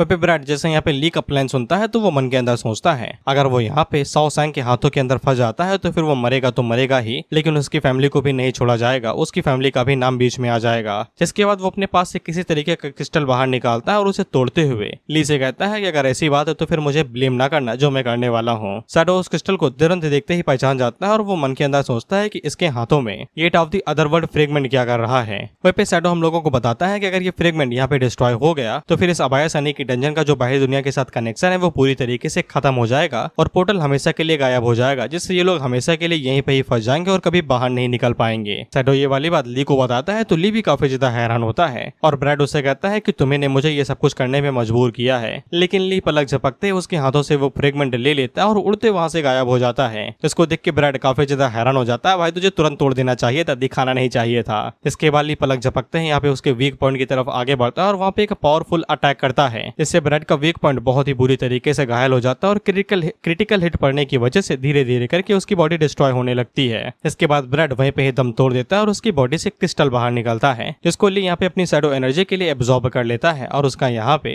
शैडो आई अनलिमिटेड शैडो आई के अंदर ट्रांसफॉर्म हो जाता है। इसके बाद धीरे धीरे करके यहाँ पे वो गुफा भी ढहने लगती है। शैडो उसे बताता है कि यहाँ पे लवा मिनाटोर खत्म हो चुका है तो फिर उसकी एनर्जी भी यहाँ पे खत्म हो चुकी है, इसलिए धीरे धीरे करके ये बीस्ट अबायस अब यहाँ पे कोलैप्स कर जाएगी, हमें बाहर निकल लेना चाहिए। इसके बाद अगले सीन अबायस बीस्ट के बाहर का होता है, जहाँ पे सभी लोग बाहर आ चुके थे और यहाँ पे किन्सी इन के जो बाकी टीममेट्स थे उन्हें पता ही नहीं था कि ब्रैड ने इन्हें धोखा दिया है। किन्सी इन को देखते हैं जो कि यहाँ पे ली को शुक्रिया कह रही थी उसकी मदद करने के लिए और उससे कहती है उसने कभी सोचा भी नहीं था कि ली यहाँ पे कुछ ज्यादा स्ट्रांग होगा ये रैंक के मुकाबले में, और वो साथ में उसे ऑफर भी देती है कि तुम हमारे ऑर्गेनाइजेशन को ज्वाइन क्यों नहीं कर लेते हो, लॉन्गमैन थर्ड स्ट्रीट को। उसके फादर उसे यहाँ पे बुरी तरीके से ट्रीट नहीं करेंगे क्योंकि वो एक पावरफुल बंदा है। ली उसे कहता है कि वो अभी के लिए किसी भी फोर्स को यहाँ पे ज्वाइन नहीं करेगा और वो किन से ये भी कहता है कि वादा करो कि तुम मेरी एबिलिटीज के बारे में किसी को भी नहीं बताओगे और उसे सीक्रेट ही रखोगी। इन उससे कहती है कि ये बात उन दोनों के बीच में ही रहेगी, जिसके बाद वो अपने वादे को पूरा करते हुए ली को यहाँ पे 10 लाख रुपए देती है, which is equal to 1 million. ली उसको थैंक यू कहता है और उसे कुछ और भी काम था, जिसके बाद वो अपने पास यहाँ पे वो लंबी वाली शॉर्ट बाहर निकालता है जो उसे इंसेक्ट अवायस के अंदर से मिली थी और वो किन से कहता है कि ये शॉर्ट तुम जरा लॉन्गमैन थर्ड स्ट्रीट लेके जाओ और मुझे बताओ कि ये कितने की बिकेगी, क्या तुम लोग इसका इस्तेमाल कर सकते हो। वहीं पे किन जैसे ही शॉर्ट को चेक करती है तो वो बताती है कि शॉर्ट के अंदर कोई भी एनर्जी फ्लक्चुएशन नहीं है, लेकिन मटेरियल वो बिल्कुल भी ऑर्डिनरी नहीं है। मैं इसे अपने साथ लेके जाती हूँ और जैसे ही मुझे पता चलेगा कि ये कितने की बिकेगी तो फिर मैं तुम्हें बता दूंगी। इसके बाद ली वहां से चला जाता है ये कहते हुए कि उसे यहाँ पे उसके मैसेज का इंतजार रहेगा। वहीं ली को समझ में आ जाता है कि ये अच्छा फैसला था कि उसने यहाँ पे किन को ये सारे वेपन्स दिखा दिए, क्योंकि उसे वेपन्स के बारे में अच्छी जानकारी है और वो इनकी कीमत अच्छे से लगाएगी। लेकिन अगर वो यहाँ पे बॉस ऑफ या फिर ब्लैक मार्केट की तरह हरामीपना दिखाती है तो भी कोई दिक्कत नहीं है, क्योंकि उसे यहाँ पे 1 मिलियन पहले ही मिल चुके हैं। इसके बाद हम लोग ली को उसके अपार्टमेंट के अंदर देखते हैं और उसके हाथों में हम लोग उसी फ्रेगमेंट को देखते हैं और वो शैडो से पूछता है कि fragment of the other world get इसका क्या मतलब है, क्या ये सच में इतना ज्यादा जरूरी है। इस पे शैडो उससे कहता है अगर तुम यहाँ पे इन फ्रेगमेंट का इस्तेमाल करो और अगर तुम इन फ्रेगमेंट को इकट्ठा कर लेते हो तो फिर मैं यहाँ पे तुम्हारी पावर को ऐसे रैंक या फिर उससे ऊपर भी पहुंचा सकता हूँ। ली उस फ्रेगमेंट को देखते हुए अपने मन के अंदर सोचता है ऐसे रैंक। वहीं पे शैडो उस फ्रेगमेंट को देखते हुए यही सोच रहा था अगर फ्रेगमेंट यहाँ पे दोबारा आपस में मिलने लगे और रिपेयर होने लगे हैं तो फिर कहीं इन सभी चीजों के पीछे उन्हीं लोगों का हाथ तो नहीं, वो लोग कहीं दोबारा एक्टिवेट तो नहीं हो गए, कोई पुरानी रेंजेस रही होगी जो आगे हमें पता चलेगी। लेकिन शैडो को इतना जरूर समझ में आ जाता है कि उसे यहाँ पे अपनी रिकवरी स्पीड को आगे बढ़ाना पड़ेगी और ली यहाँ पे इन सभी चीजों की चाबी है जो यहाँ पे उसे इन सभी चीजों से छुटकारा दिलाएगी, क्योंकि एक दिन शैडो और ली को यहाँ पे उन सभी लोगों से फाइट करनी पड़ेगी जिनको इंसान अभी तक समझ ही नहीं पाए हैं। वहीं पे शैडो अपने मन के अंदर सोचता है क्या मुझे इस बेवकूफ बच्चे को अभी इन सभी चीजों के बारे में बता देना चाहिए या फिर ये कुछ ज्यादा ही जल्दी होगा, कहीं ये डर के हमारे पैंट न गीली कर दे। इसे पहले स्ट्रॉन्ग बनाते हैं जिसके बाद इसे इस बारे में बताएंगे। इसके बाद हमें ली का स्टेटस दिखाया जाता है जो कि एक डी रैंक का इवॉल्वर था। इसके पास एबिलिटीज यहाँ पे शैडो नॉलेज बेस था, शैडो मॉर्फिंग था यानी कि वेपन के अंदर चेंज कर देना, अल्टीमेट शैडो आई था एंड शैडो एनहांसमेंट था बेसिक लेवल पे। जिसके बाद हम लोग ली को देखते हैं जो कि एनजे ग्रुप के ऊपर थोड़ी बहुत रिसर्च कर रहा था। उसे पता चलता है कि यहाँ पे बी क्लास के एक अवेकनर और सी क्लास के 3 अवेकनर्स हैं। साथ में यहाँ पे कई सारे ए क्लास के अवेकनर्स और डी क्लास के भी, जो कि यहाँ पे एक एरिया को लॉकडाउन कर दिए हैं किसी माइनिंग एक्सीडेंट की वजह से। ली को समझ में आ जाता है कि उसकी अभी की स्ट्रेंथ बहुत ज्यादा लो है कि वो यहाँ पे अपनी पेरेंट्स की मौत के ऊपर से पर्दाफाश कर सके कि पीछे का असली राज क्या है। वहीं पे शैडो ली से पूछता है कि ये सिर्फ ई क्लास की डायमेंशनल लिफ्ट है, इसके अंदर ऐसे कौन सी खास बात है जिसके लिए इसे पूरी तरीके से लॉकडाउन कर दिया गया है और इतने सभी लोग यहाँ पे खड़े हुए हैं। ली आगे से बताता है कि उसके पेरेंट्स की मौत की सच्चाई इसी लिफ्ट के अंदर छुपी हुई है। जिसके बाद हमें थोड़ा सा और पता चलता है कि ली के पेरेंट्स की जब मौत हुई थी तो फिर उसे यहाँ पे 2 लाख रुपए दिए गए थे कंपनसेशन के तौर पे एनजी ग्रुप से। वो लोग ली से कहते हैं कि ये पैसे लो और चुप्पे से एक्सीडेंट डेथ के ऊपर साइन करो और यहाँ से निकल जाओ। ली अभी भी वहां से नहीं जाता है तो वहाँ का जो प्रेसिडेंट था वो आगे से कहता है और पैसे चाहिए क्या, तो ली आगे से साफ कहता है कि उसे पैसे नहीं सच्चाई जाननी है। इस पे प्रेसिडेंट आगे से कहता है कि मैंने तुम्हें पहले भी बोला है कि वहाँ पे एक एक्सीडेंट हुआ था, तुम्हारे पेरेंट्स और कई सारे माइनर्स की मौत वहीं पे ही हो चुकी थी। लेकिन ली आगे से चीखते हुए कहता है कि ऐसा हो ही नहीं सकता, उसके पेरेंट्स यहाँ पे दोनों ए सी क्लास के अवेकनर्स थे, ऐसा हो ही नहीं सकता कि वो किसी छोटे मोटे एक्सीडेंट के अंदर मारे जाएं। और वो चीखते हुए कहता है कि उसे यहाँ पे डायमेंशनल रिफ्ट के अंदर जाने दिया जाए और चेक करके आने दिया जाए। जिसपे वहाँ का गार्ड आगे से उसे संभालते हुए कहता है कि बच्चे वो जगह पूरी तरीके से रायत जोन के अंदर बदल चुकी है, यहाँ तक कि सी क्लास के अवेकनर भी अंदर जाके मारे जा सकते हैं। तुम्हें क्या लगता है कि हम तुम्हें जाने देंगे? ली आगे से चीखते हुए कहता है कि यहाँ पे वो सभी ई क्लास का रायत जोन है। एक लाइन का रायत जोन इतना ज्यादा पावरफुल नहीं होता है कि वहाँ पे सी क्लास के लोग मारे जाएं। वो आगे से चीखते हुए कहता है भले उनके ऊपर अटैक हुआ हो लेकिन वो लोग वहाँ से जिंदा वापस आ सकते थे। इसके बाद वो लोग ली के ऊपर हाथ उठाने ही वाले थे कि उससे पहले ही वहाँ पे एक और बंदा आता है। इसका नाम निंग डोंग हाउ है और ये एनजी ग्रुप का चेयरमैन है और एक क्लास का अवेकनर। जिसके बाद वो प्रेसिडेंट को उंगली करते हुए कहता है कि मैंने कहा था विक्टिम्स की फैमिली को अच्छे से कंसोल करना, इस तरीके से तुम इन्हें यहाँ पे कंसोल कर रहे हो। जिसके बाद वो ली को पैसे देते हुए कहता है कि ये पैसे रखो, ये ज्यादा तो नहीं है लेकिन अभी के लिए तुम्हारी सिचुएशन को ठीक कर सकते हैं। ली आगे से कहता है कि उसे पैसे नहीं सच्चाई जाननी है। जिसपे चेयरमैन आगे से कहता है ठीक है फिर हम लोग यहाँ पे अच्छे से इन्वेस्टिगेट करेंगे और तुम्हें प्रॉपर एक्सप्लेनेशन देंगे। ली को शुरुआत में लगा था कि ये उसके लिए भगवान का दूध बन के आया है और ये उसकी मदद करेगा सच्चाई जानने में, लेकिन सच्चाई तो छोड़ो, उन लोगों ने यहाँ पे उसके पेरेंट्स को ही चोर बना दिया और जो भी लोगों की मौत हुई थी उन सभी का जिम्मेदार उसके पेरेंट्स को ही बना दिया गया। और ऊपर से ली के ऊपर जो कर्ज वाला बवाल हुआ था ये भी चेयरमैन ने ही डाला था ताकि ली कभी दोबारा यहाँ पे इन्वेस्टिगेट वाली बवाल करने के लिए आ ही न सके। सैडो आगे से कहता है इससे कोई फर्क नहीं पड़ता कि तुम कौन सी सदी में रहते हो या फिर तुम्हारी रेस कौन सी है, अगर तुम्हारे पास पावर नहीं है तो फिर तुम्हें हमेशा के लिए दबा दिया ही जाएगा। और वो ली से कहता है इस तरीके से फालतू में समय बर्बाद करने से अच्छा हम लोग यहाँ पे फ्रेगमेंट्स को क्यों नहीं ढूंढते हैं जिससे हम लोग अपनी स्ट्रेंथ को यहाँ पे बढ़ा सकेंगे, और अगर तुम्हारे पास स्ट्रेंथ होगी तो फिर तुम डायरेक्ट ही यहाँ पे सो कॉल्ड सच्चाई को जान सकते हो, वो भी बहुत ही आसानी के साथ में। इस पे लिए अपने मन के अंदर सोचता है कि जैसे कि मुझे ये पता ही नहीं था, लेकिन मैं तुम्हें कैसे बताऊं कि तुम्हारी सो कॉल्ड शैडो एनर्जी की वजह से यहाँ पे मेरी असली स्ट्रेंथ डिटेक्ट ही नहीं कर पा रही और मुझे यहाँ पे ई क्लास का माइनर ही समझा जा रहा है। अगर मैं हमेशा के लिए यहाँ पे इसी तरीके से फंसा रहा तो फिर मैं कभी भी यहाँ पे सच्चाई के बारे में पता नहीं लगा पाऊंगा। जिसके बाद दोबारा इसी तरीके से उल्टा सीधा सवाल सोचने लगता है कि अगर ये मेरी मदद करना चाहता है तो ये मुझसे फ्रेगमेंट क्यों कलेक्ट करवा रहा है ताकि ये मेरी बॉडी के ऊपर कब्जा कर सके, लेकिन ये मेरी मदद भी कर रहा है पावर अप करने में, ये अच्छा है या फिर बुरा? और भी इसी तरीके के फालतू के सवाल जिनको देख के शैडो बौखला जाता है। वो आगे से कहता है बस करो यार, अगर मैंने तुम्हारी बॉडी के अंदर कोई भी पोटेंशियल ना देखा होता तो फिर मैं तुम्हें कभी चूज ही ना करता और तुम्हें कभी परेशान ही ना करता। ली उसे कहता है कि मैंने तो अभी कुछ कहा भी नहीं, तुम इतने ज्यादा गुस्सा क्यों हो रहे हो? और ली दोबारा अपने मन के अंदर सोचता है देखो देखो देखो कैसे बौखला रहा है गुस्से के अंदर, ये बौखला तो नहीं गया, मेंटल असाइलम जाना ही पड़ेगा लगता है। अब उसी टाइम पे ली के पास यहाँ पे एक इन्विटेशन आता है जो कि एक मिशन के लिए था। इसके बाद हम लोग ली को एक केमिकल जोन के सामने देखते हैं जो कि डी क्लास रायत जोन था। वह भी ली जैसे रिफ्ट के सामने जाता है तो फिर उसकी मुलाकात एक बंदे से हो जाती है जो कि अंकल हाउ थे। ली उन्हें पहले से ही जानता था। ली उनसे पूछता है कि आप भी इस मिशन को ज्वाइन करने वाले हैं क्या? जिस पे अंकल हाउ आगे से कहते हैं कि हाँ वो भी इस मिशन को ज्वाइन करने वाले हैं। और वो ली से कहते हैं कि तुम काफी ज्यादा बड़े हो चुके हो, जब से तुम्हारे पेरेंट्स का एक्सीडेंट हुआ था तब से 5 साल हो चुके हैं। अब उसी टाइम पे यहाँ पे 3-4 लोग आते हैं जो कि आगे से कहते हैं कि हम आधे घंटे से यहाँ पे सिर्फ एक माइनर का इंतजार कर रहे थे, वो भी 2 कौड़ी के माइनर का। इसके बाद हमें यहाँ पे 3 या फिर 4 डी क्लास के अवेकनर्स के बारे में बताया जाता है जो कि यहाँ पे सिक्योरिटी के लिए जा रहे हैं, मिशन के लिए है भाई। इनके नाम जान के क्या ही करोगे, आके इनकी फील्डिंग सेट होने वाली है। लेकिन ये लोग यहाँ पे ली और हाउ को कुछ ज्यादा भाव नहीं दे रहे थे। उसे कहते हैं कि जल्दी से मिशन को शुरू करो इससे पहले कि हमारा दिमाग खराब हो जाए। जिस पे रिफ्ट को मैनेज करने वाला मैनेजर उन लोगों को बताता है कि डी क्लास मिशन यहाँ पे ऐसे शुरू होगा कि उन लोगों को यहाँ पे एक आइस क्रिस्टल को ढूंढना है और साथ ही में 6 किलोग्राम यहाँ पे सैंपल के तौर पे लेके आना है। वेपेली को महसूस होता है कि यहाँ पे 4 सी क्लास के अवेकनर आए हुए हैं सिर्फ एक डी क्लास के रायत जोन के लिए, जो कि बहुत ही ज्यादा मात्रा में है। वेपेली को उनके अंदर से यहाँ पे एक ब्लड लस्ट ऑरा भी महसूस हो रहा था जो कि कोई ऑर्डिनरी बंदा नहीं निकाल सकता है। वहीं पे ये चारों सी क्लास के अवेकनर मशीनरी थे, यानी कि फ्री में काम करते हैं, सॉरी पैसों के लिए काम करते हैं। वेपेली को साथ ही में यहाँ पे एक और बंदे का ऑरा महसूस हो रहा था जो कि सी क्लास का है, लेकिन वो यहाँ पे पास में नहीं, थोड़ा सा दूर है। जिसके बाद हम लोग उस बंदे को देखते हैं जो कि यहाँ पे बाहर से इन लोगों के ऊपर नजर रखे हुए था और ये आगे से कहता है कि उसके सारे खिलौने यहाँ पे रेडी हो चुके हैं, अब शिकार शुरू किया जा सकता है। हमें पता चलता है कि इसका नाम ब्लड लेपर्ड है जो कि यहाँ पे ब्लैक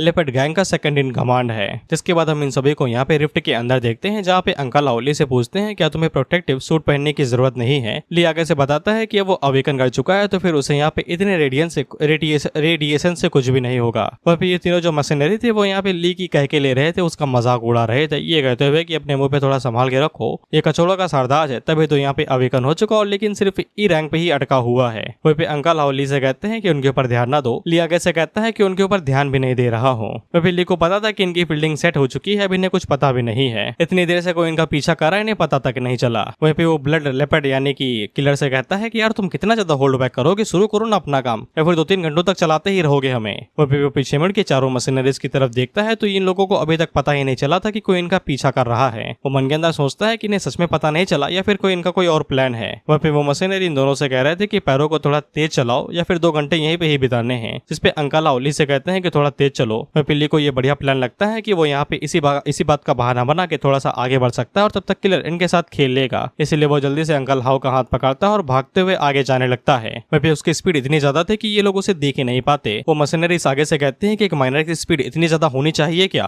वहाँ पे वो उनसे रुकने को कहते हैं, लेकिन दूसरा मशीनरी आगे से कह देता है कोई फर्क नहीं पड़ता, अगर वो हमसे दूर जाएंगे तो आखिर में मारे ही जाएंगे। वहाँ पे ब्लड लेपर्ड अपने मन के अंदर सोचता है कि वो भाग गए, अब यहाँ पे सिर्फ 3 ही मशीनरी बचे हुए थे और उसे ऐसा लगता है कि उन लोगों ने खतरे को भाप लिया होगा, इसलिए वो तुरंत यहाँ से कट लिए। लेकिन ब्लड लेपर्ड को कोई भी फर्क नहीं पड़ता है कि 3 अभी यहाँ पे बचे हुए ही थे, जिनका वो आसानी के साथ थोड़ा सा शिकार कर सकता है। इसके बाद इन मशीनरीज को भी थोड़ा बहुत एहसास होता है कि इस मिशन के साथ सचमुच तो कोई गड़बड़ है, कोई इनके ऊपर लगातार नजर बनाए हुए है। इस पे इनका लीडर आगे से कहता है कि ज्यादा सोचो नहीं, ये बस एक डी रैंक का मिशन है और कुछ भी नहीं, हम तीनों ही काफी होंगे इसे हैंडल करने के लिए। उसी टाइम पे इन लोगों को अपने आसपास हलचल महसूस होने लगती है और तभी हम लोग देखते हैं कि एक पत्ती 2 हिस्सों में कट जाती है। और जब ये लोग इसी बारे में बात कर रहे थे कि हमें थोड़ा सा और ध्यान रखना चाहिए, पैनिक नहीं करना चाहिए, उसी पल इनके एक साथी के ऊपर हमला होता है और उसको यहाँ पे ब्लड पैंथर अपने जालों के अंदर जकड़ लेता है। ये लोग यहाँ पे ब्लड पैंथर को पहचानते थे और उसे कहते थे कि हमें यहाँ पे जाने दो। वो उसे ये भी कहते हैं अगर तुम चाहो तो हम लोग बात कर सकते हैं, ये कोई गलतफहमी होगी। जिसपे ब्लड पैंथर आगे से कहता है कि हम लोग बात करेंगे, तुम लोगों की गैंग ने हमेशा हमें परेशान किया और बात बात पे हमें उंगली की है, तुम्हें क्या लगता है कि अब बात करने के लिए यहाँ पे क्या बच चुका है। जिसके बाद वो अपने धागों को यहाँ पे खींचता है और उनके एक भाई के यहाँ पे टुकड़े टुकड़े कर देता है, जिसको देख के इनमें से एक तो बौखला जाता है और वो डायरेक्ट ब्लड पैंथर के ऊपर यहाँ पे हमला कर देता है। लेकिन ब्लड लेपर्ड उसके हाथ को यहाँ पे जालों के अंदर पकड़ता है और इस झटके के अंदर उसे यहाँ पे अपने जालों के अंदर पकड़ लेता है, जैसे कि नोबिता कभी कैट्स क्रैडल खेलता है, बिल्कुल उसी के तरीके।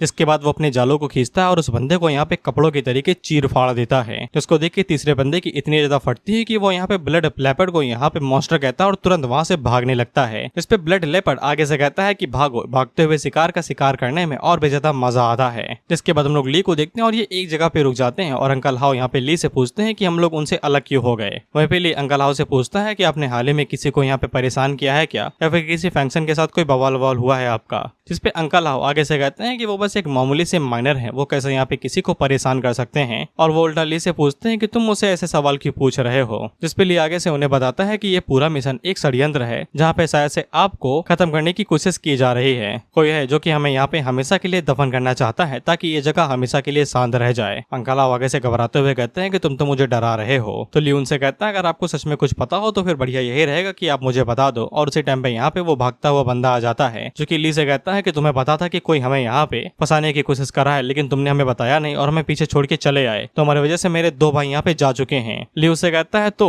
तुम लोगों को पता ही चल गया, तुम लोग पूरी तरीके से यूजलेस नहीं थे, कम से कम तुम लोगों को ये तो पता चल गया कि इन सभी चीजों के पीछे मास्टरमाइंड कौन है। वो बंदा ली के ऊपर गुस्सा होते हुए कहता है इन सभी चीजों का क्या मतलब है, तुम्हें कुछ ज्यादा ही चर्बी चढ़ी है क्या। लेकिन ली उससे कहता है कि तुम्हारा गेम बजने वाला है दोस्त, क्योंकि तब तक ब्लड लेपर्ड यहाँ पे आ चुका था। वो अपने जालों का इस्तेमाल करते हुए तीसरे मशीनरी को भी पकड़ लेता है। वहीं पे वो ली से कहता है कि उसने कभी सोचा भी नहीं था कि उसके जैसा एक माइनर इतना ज्यादा दिलचस्प होगा। इसके बाद ली यहाँ पे अपनी अल्टीमेट शैडो आई को एक्टिवेट कर लेता है। इसके बाद ब्लड लेपर्ड नीचे आता है तो अंकल हाउ उसे कहते हैं कि हमें जाने दो, हम लोग कभी भी तुम्हें दोबारा परेशान नहीं करेंगे। जिसपे ब्लड लेपर्ड आगे से कहता है कि तुम हमें दोबारा कभी भी परेशान नहीं करोगे। वहीं पे अल्टीमेट शैडो आई की वजह से यहाँ पे ली को ब्लड लेपर्ड के सारे एट्रीब्यूट्स, स्किल और वीक पॉइंट्स पता चल चुके थे। वहीं पे ब्लड लेपर्ड यहाँ पे अंकल हाउ से कहता है अगर तुमने कुछ दिनों पहले दारू पी के फालतू की बकवास न की होती तो हमें कभी पता ही न चलता कि तुम किसी सर्वाइवर्स में से एक थे। जिसपे अंकल हाउ आगे से घबराते हुए कहते हैं कि वो इस बात को हमेशा के लिए दबा के रखेंगे और मरते दम तक किसी को भी नहीं बताएंगे। इस पे ब्लड लेपर्ड आगे से इतना ही कहता है कि हम सिर्फ एक चीज के ऊपर यकीन करते हैं कि मुर्दे कभी नहीं बोलते। इसके बाद वो आगे से अपने धागे का इस्तेमाल करते हुए अंकल हाउ के कंधे के ऊपर अटैक करता है और उन्हें पीछे गिरा देता है। तो फिर ली जल्दी से अपने डैगर्स को बाहर निकालता है और ब्लड लेपर्ड के ऊपर हमला कर देता है। लेकिन ब्लड लेपर्ड आगे से अपने धागों का इस्तेमाल करते हुए इजीली यहाँ पे ली के जितने भी अटैक्स थे उन्हें ब्लॉक कर ले रहा था। और वो ली से कहता है कि उसने सोचा भी नहीं था कि उसके जैसा एक माइनर यहाँ पे इतना ज्यादा पावरफुल होगा और उसके पास ऐसी स्किल्स होंगी। इसमें कोई भी शक नहीं कि तुम वही बंदे हो जिसने यहाँ पे जूटिंग को इतनी ज्यादा उंगली की थी, लेकिन तुम यहाँ पे सिर्फ किसी जूटिंग जैसे ही बंदे को उंगली कर सकते हो, मुझ जैसे को नहीं। जिसके बाद वो आगे से यहाँ पे अपने धागों का इस्तेमाल करते हुए ली के ऊपर अटैक करता है तो ली जल्दी से डॉज करता है, लेकिन उसके धागे इतने ज्यादा धारदार थे कि वो यहाँ पे जमीन को भी काट देते हैं। दरअसल ब्लड लेपर्ड के जो धागे हैं वो फ्रीक्वेंसी के साथ काम करते हैं, यानी इतनी ज्यादा जोरी से हिलते हैं या फिर ज्यादा या फिर कम जैसे भी हिलते हो, लेकिन वो किसी भी चीज के साथ छूते हुए उसे मक्खन की तरीके काट देते हैं। इसके बाद ब्लड लेपर्ड यहाँ पे ली के ऊपर अपने धागों के साथ हमला करते हुए कहता है कि चिंता ना करो, मैं अंकल हाउ के साथ तुम्हें भी यहीं पे कबर में गाड़ दूंगा। ली जल्दी से यहाँ पे तुरंत शैडो इनहेंसमेंट को एक्टिवेट करता है ताकि वो ब्लड लैपेट के साथ में मैचअप कर सके, लेकिन इसका भी कोई फायदा नहीं था। शैडो एनहांसमेंट के साथ भी वो यहाँ पे पूरी तरीके से ब्लड लैपेट के अटैक्स को ब्लॉक नहीं कर पा रहा था, उसकी बॉडी के ऊपर कट्स लगे ही जा रहे थे। इसके बाद ब्लड लैपेट दोबारा यहाँ पे ली के ऊपर एक लैपेट के तरीके पंजा मारता है, तो ली उसे ब्लॉक करते हुए दूर जाके गिरता है और पेड़ से टकरा जाता है। वहीं पे ली अंकल हाउ से कहता है कि आप इससे दूरी रहिए, नहीं तो आप भी इसकी चपेट में आ सकते हैं। वहीं पे ली को समझ में आ जाता है अगर वो क्लोज कॉम्बैक्ट में यहाँ पे ब्लड लैपेट के साथ में फाइट करेगा तो फिर उसे डिसएडवांटेज रहेगा, उसे दूसरे टैक्टिक्स का इस्तेमाल करना पड़ेगा। वहीं पे ब्लड लैपेट आगे से कहता है कि तुम लोग चिंता ना करो, आज तुम लोगों की बरसी यहीं पे ही होगी। इसके बाद ली दोबारा यहाँ पे अल्टीमेट शैडो आई को एक्टिवेट करता है। ये कहते हुए देखते हैं कि पहले कौन निपटता है। इसके बाद ली आगे से यहाँ पे शैडो मॉर्फिंग का इस्तेमाल करते हुए जितने भी यहाँ पे शैडो एनर्जी थी उन्हें डैगर्स के अंदर बदलते हुए लगातार ब्लड लैपेट की तरफ भेजते रहता है, लेकिन ब्लड लैपेट इजीली वहाँ पे अपने धागों की मदद से उन्हें ब्लॉक करते रहता है। और वो ली से कहता है कि इतना ही कर सकते हो क्या? तो ली आगे से यहाँ पे शैडो ब्लेड को अपनी एक शॉर्ट के अंदर बदलता है और आगे से हमला करते हुए कहता है कि इतना नहीं और भी ज्यादा कर सकता हूँ। ब्लड लैपेट भी उससे इतना ही कहता है कि तुम्हारे पास अच्छी ट्रिक्स है माइनर होने के नाते, लेकिन बदकिस्मती ये है कि तुम सिर्फ ए क्लास के हो। जिसके बाद वो धागों का इस्तेमाल करते हुए ली की जो शैडो शॉर्ट थी उसे इजिली यहाँ पे डिस्ट्रॉय कर देता है। और अगर तुम्हें याद हो तो मैंने तुम्हें बताया था कि यहाँ पे 4 मशीनरी हैं, 3 नहीं। तो फिर चौथा वाला मशीनरी यहाँ पे जमीन को खोद के बाहर निकालता है और वो ब्लड लैपेट को एक सांप के तरीके यहाँ पे जकड़ लेता है। परंतु लैपेट को इस मशीनरी के बारे में पहले से ही पता था। वो उससे कहता है मुझे लगा यार तुम 2-3 घंटों के बाद ही हमला करोगे, चलो कम से कम तुमने कुछ किया तो सही। लेकिन मैं तुम्हें बता दूं कि तुम्हारी स्किल की सबसे बड़ी वीकनेस मेरी कॉम्बैट स्किल की स्पेशलिटी है। इसके बाद वो धागों का इस्तेमाल करते हुए यहाँ पे दोबारा चौथे मशीनरी का भी गेम बजा देता है, एकदम गाजर मूली की तरीके, कपड़ों की तरीके उन्हें फाड़ रहा था ये। वह पहले अपने मन के अंदर सोचता है कि एक सी लेवल का बंदा यहाँ पे इस तरीके से फाड़ दिया गया तो फिर मेरा क्या हाल होगा। इसे लिली जल्दी से यहाँ पे अंकल हाउ को पकड़ता है और वहां से भागते हुए कहता है कि हमें भागने के ऊपर फोकस करना चाहिए, हमारा पावर लेवल काफी ज्यादा कम है। और ब्लड लैपेट इन्हें भागने देता है, ये कहते हुए कि भागते हुए शिकार का मजा करने में मजा ही आता है, लेकिन भाग के जाओगे कहाँ पे। फिर वो दोनों भागते हुए थोड़ा सा दूर पे आ जाते हैं जहाँ पे ली अंकल हाउ की मरहम पट्टी करता है और अंकल हाउ उसे कहते हैं कि मुझे छोड़ के चले जाओ, मैं यहाँ पे तुम्हें धीरा ही करूंगा। लेकिन ली यहाँ पे अंकल हाउ से पूछता है कि आपने किया क्या जो ब्लड लैपेट आपको इतनी बुरी तरीके से यहाँ पे निपटाने के लिए तुला हुआ है। इस पे अंकल हाउ आगे से बताते हैं शायद इसलिए क्योंकि मुझे यहाँ पे तुम्हारे पेरेंट्स की मौत के बारे में पता है और उनके राज के बारे में पता है। इस पे ली आगे से यहाँ पे सोलो लेवलिंग वाली सीट प्ले करते हुए कहता है कि आपने अभी क्या बोला, वाओ मैं तो हैरान ही हो गया ये वाली बकवास देख के। इसके बाद ली यहाँ पे अंकल हाउ को चिल्लाते हुए कहता है कि आपने अभी क्या बोला, आपको कुछ पता है तो जल्दी से मुझे बताओ। अंकल हाउ ली से कहते हैं कि उन्हें पहले यकीन तो नहीं था, लेकिन अगर ब्लड लैपेट यहाँ पे सच में उन्हें इस तरीके से शांत करना चाहता है, मारना चाहता है, तो फिर ये बात कंफर्म हो जाती है कि यहाँ पे असली प्रॉब्लम सी हाउ है। सी हाउ वही बंदा है जो कि एनजी ग्रुप का प्रेसिडेंट है। इसके बाद अंकल हाउ हमें यहाँ पे सच्चाई के बारे में बताते हैं कि ली के फादर को शक हो चुका था कि एनजी ग्रुप का जो प्रेसिडेंट है वो यहाँ पे माइनिंग एरिया के अंदर कुछ खतरनाक एक्सपेरिमेंट कर रहा है। एक्सीडेंट होने के कुछ ही दिनों के बाद में यहाँ पे ली के पेरेंट्स को कोई और चुराने के चक्कर में फंसा दिया गया और उन्हीं के ऊपर इल्जाम दे दिया गया कि ये एक्सीडेंट उन्हीं की वजह से हुआ है। ली यहाँ पे अंकल हाउ का कॉलर पकड़ लेता है और कहता है कि आपने ये पहले क्यों नहीं बका। इस पे अंकल हाउ आगे से ये कहते हैं कि उसने यहाँ पे ली के पेरेंट के साथ गलत तो किया, लेकिन वो सिर्फ एक माइनर था, वो अपनी जॉब खो सकता था। अगर वो जॉब खो देता तो वो अपनी फैमिली को खाना कैसे खिलाता, और यही एक कॉमन मैन की सबसे बड़ी प्रॉब्लम है। ली आगे से कहता है तो तुमने यहाँ पे मेरे पेरेंट्स को इतना बड़ा झूठा इल्जाम अपने सर पे लेने दिया। जिस पे अंकल हाउ आगे से कहते हैं कि उनकी गलती है, उन्हें भी यहाँ पे गिल्ट होता है, नहीं तो वो दारू पे कि किसी को ये सब कुछ ना बताते और इतनी बड़ी मुसीबत अपने सर के ऊपर ना लेके आते। तब तक यहाँ पे ब्लड लैपेट आ जाता है जो कि यहाँ पे उनके पीछे वाले पेड़ को काट देता है और वो अंकल हाउ को वहीं पे ही जकड़ लेता है। और अंकल हाउ अपनी आखिरी दिनों में ये कहते हैं कि उन्हें पछतावा है जो ली के पेरेंट्स के साथ हुआ और उन्हें शर्म आती है कि उन्होंने मदद नहीं कर पाई। और वो ली से कहते हैं कि बस मुझसे नफरत न करना। फिर ब्लड लैपेट यहाँ पे ली से कहता है कि अच्छा इसीलिए तुम मुझे जाने पहचाने लग रहे थे क्योंकि तुम उन दोनों सी ग्रेड्स के अवेकनर्स के बेटे जो हो। इसके बाद वो ली के ऊपर हमला करते हुए कहता है तो फिर शायद से मैं तुम्हारा परिवार का भरत मिलाप करवा सकता हूँ। तो ली भी आगे से डुअल टाइगर्स को बाहर निकालता है और स्लैश मारते हुए कहता है कि देखते हैं कि कौन किसका भरत मिलाप कराता है। लेकिन ली यहाँ पे डिसएडवांटेज के अंदर था, वो कैसे भी अटैक मारे उसी के ऊपर यहाँ पे कट्स लग रहे थे और ब्लड लैपेट को कुछ भी नहीं हो रहा था। और वो ली के ऊपर हमला करते हुए कहता है कि तुम्हारी बॉडी के टुकड़ों को इस तरीके से उड़ता हुआ देख के मुझे बहुत ही ज्यादा मजा आता है। ली आगे से कहता है कि तुम्हारे ये धागे इतने भी पावरफुल नहीं है। जिसके बाद वो आगे से यहाँ पे वही शॉट बाहर निकालता है जो उसे रिवॉर्ड में मिली थी और वो उसका इस्तेमाल करते हुए यहाँ पे ब्लड लैपेट के जो धागे थे उन्हें सक्सेसफुली तोड़ देता है और ब्लड लैपेट के ऊपर एक जोरदार स्लैश मारता है जिससे ब्लड लैपेट खिसकते हुए दूर जाके गिरता है। और वो ली से कहता है कि चोट के बदले में चोट बुरी चीज नहीं है, तो मैं सच में गूदा है बच्चे। लेकिन हम लोग ली को देखते हैं जिसका आधा कंधा गायब हो चुका था और उसे काफी ज्यादा डैमेज हुआ था, वो अपनी लिमिट पे आ चुका था। और ब्लड लैपेट ये देख के भाई ली को हल्के में लेने लगता है, ये कहते हुए अच्छा जैसे कि दिया बुझने से पहले फड़फड़ाता है तुम भी उसी तरीके से फड़फड़ा रहे हो। इसके बाद वो ली की बॉडी के ऊपर यहाँ पे धागों से पूरी तरीके से घेर लेता है और उसे कहता है अगर तुम ई ग्रेड के ना होते तो फिर शायद से मैं यहाँ पे बहुत ज्यादा खतरे में होता, लेकिन अब कोई फायदा नहीं है, अब तुम मेरे हाथों यहाँ पे ही निपटने वाले हो। जिसके बाद वो यहाँ पे ली को मॉक करने लगता है, यानी कि उंगल करने लगता है, ये कहते हुए कि जब भी मैं तुम्हारे जैसे कीड़ों को इस तरीके से लटकता हुआ देखता हूँ ना, तो मुझे चींटी सा महसूस होता है कि मैं उसे कुचलने वाला हूँ। इसके बाद वो ली से कहता है कि चलो मैं तुम्हें एक सीक्रेट बता देता हूँ, ये मेरी तरफ से तोहफा समझो। अंकल हाउ ने यहाँ पे जो तुम्हें बताया वो सिर्फ आधा सच है। वो एक्सीडेंट के दौरान में नहीं मरे थे, उन्हें मैंने मारा था अपने हाथों से। और ऑफ कोर्स ये वाली बात जान के यहाँ पे ली का खून खोल जाता है और वो ब्लड लेपर्ड को यहाँ पे घूरते हुए देखने लगता है। तो ब्लड लेपर्ड आगे से कहता है, हाँ हाँ, यही चेहरा तुम्हारा बाप बना रहा था जब मैंने तुम्हारी माँ को मारा था, वो भी इसी तरीके से मेरी तरफ ही देख रहा था। लेकिन इसके बावजूद वो कुछ कर नहीं पाया, बस देखता ही रहा कि मैंने कैसे उसकी वाइफ के यहाँ पे टुकड़े किए। उसी टाइम हम लोग ली की बॉडी के अंदर देखते हैं तो फ्लक्चुएशन होने लगता है और उसकी यहाँ पे एनर्जी इतनी ज्यादा बढ़ जाती है कि वो एक एनर्जी ब्लास्ट करता है जो कि एक आग के तरीके था। और ली यहाँ पे ब्लड लेपर्ड से कहता है कि तुम एक नंबर के भेड़िए हो। ब्लड लेपर्ड के जितने भी धागे थे वो सभी जल के यहाँ पे राख बन जाते हैं और ली यहाँ पे आगे से कहता है कि आज वो उसे यहाँ पे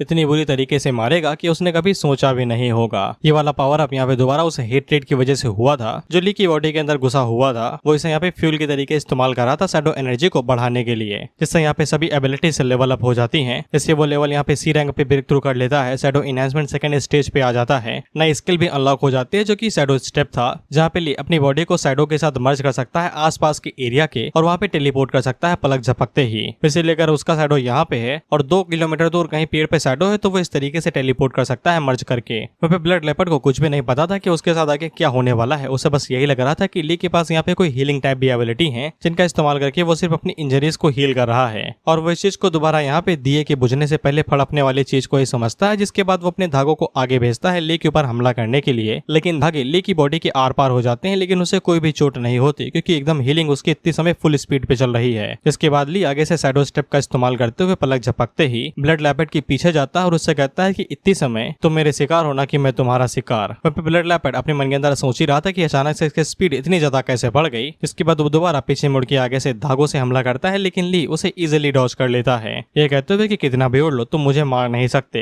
इस पे ली आगे से यहाँ पे शैडो फ्लाइंग डैगर्स की बरसात कर देता है, ये कहते हुए देखते हैं कि कितनी देर तक तुम उड़ पाते हो। जिसके बाद डैगर्स की बरसात लगातार यहाँ पे ब्लड लेपर्ड के ऊपर होते रहती है, तो ब्लड लेपर्ड आगे से यहाँ पे अपने धागों का इस्तेमाल करते हुए यहाँ पे उन्हें ब्लॉक करते रहता है, ये कहते हुए कि ये पूरी तरीके से यूजलेस है। जिस पे ली आगे से यहाँ पे पलक झपकते ही जो फेंके हुए डैगर्स थे उनके अंदर टेलीपोर्ट कर जाता है, क्योंकि शैडो स्टेप यहाँ पे थंडर फ्लैश के जरिए भी एक्टिवेट हो सकता है, यानी कि ली शैडो एनर्जी से जो भी शैडो बनाएगा तो वो उन्हें यहाँ पे अपनी बॉडी के साथ स्विच या फिर टेलीपोर्ट कर सकता है। इसी तरीके से वो यहाँ पे ब्लड लेपर्ड के पास झटके में पहुंचता है और उसके ऊपर एक जोरदार स्लैश मारता है, लेकिन ब्लड लेपर्ड दोबारा यहाँ पे धागों का इस्तेमाल करते हुए यहाँ पे इजिली उसके डैगर को ब्लॉक कर लेता है, ये कहते हुए कि तुम फिर भी मेरे यहाँ पे डिफेंस को तोड़ नहीं सकते हो। तो ली दोबारा यहाँ से टेलीपोर्ट होता है और दोबारा हमले की कोशिश करता है, लेकिन फिर भी उसे यहाँ पे ब्लॉक कर लिया जाता है। ली उसे कहता है कि ज्यादा उड़ो नहीं, तुम्हारा डिफेंस यहाँ पे भले ही ताकतवर हो लेकिन तुम्हारी स्पीड इतनी भी ज्यादा तेज नहीं है कि तुम मेरे हर एक अटैक को यहाँ पे ब्लॉक कर सको। जिसके बाद वो स्पीड का इस्तेमाल करते हुए धड़ाधड़ ब्लड लेपर्ड के ऊपर लगातार स्लैशेस मारते रहता है और उसकी बॉडी को पूरी तरीके से यहाँ पे किसी बैक पंचर की नोटबुक के अंदर बदल देता है, जहाँ पे पेन से फालतू में निशान मारे जाते हैं उसी तरीके से। इसके बाद ब्लड लेपर्ड घुटनों पे आ जाता है और आगे से ये कहता है कि वो एक माइनर के हाथों यहाँ पे कैसे हार सकता है। तो ली उससे पूछता है कि अब जल्दी से बको कि माइनिंग एक्सीडेंट के पीछे किसका हाथ था और वहाँ पे क्या हुआ था। और इसी के साथ ये एपिसोड यहीं पे ही खत्म होता है। अब नेक्स्ट एपिसोड में हम लोग देखेंगे कि ली यहाँ पे ब्लड लेपर्ड से कैसे भाई जबान चलवाता है, क्योंकि ब्लड लेपर्ड इतनी जल्दी तो मुंह नहीं खोलने वाला।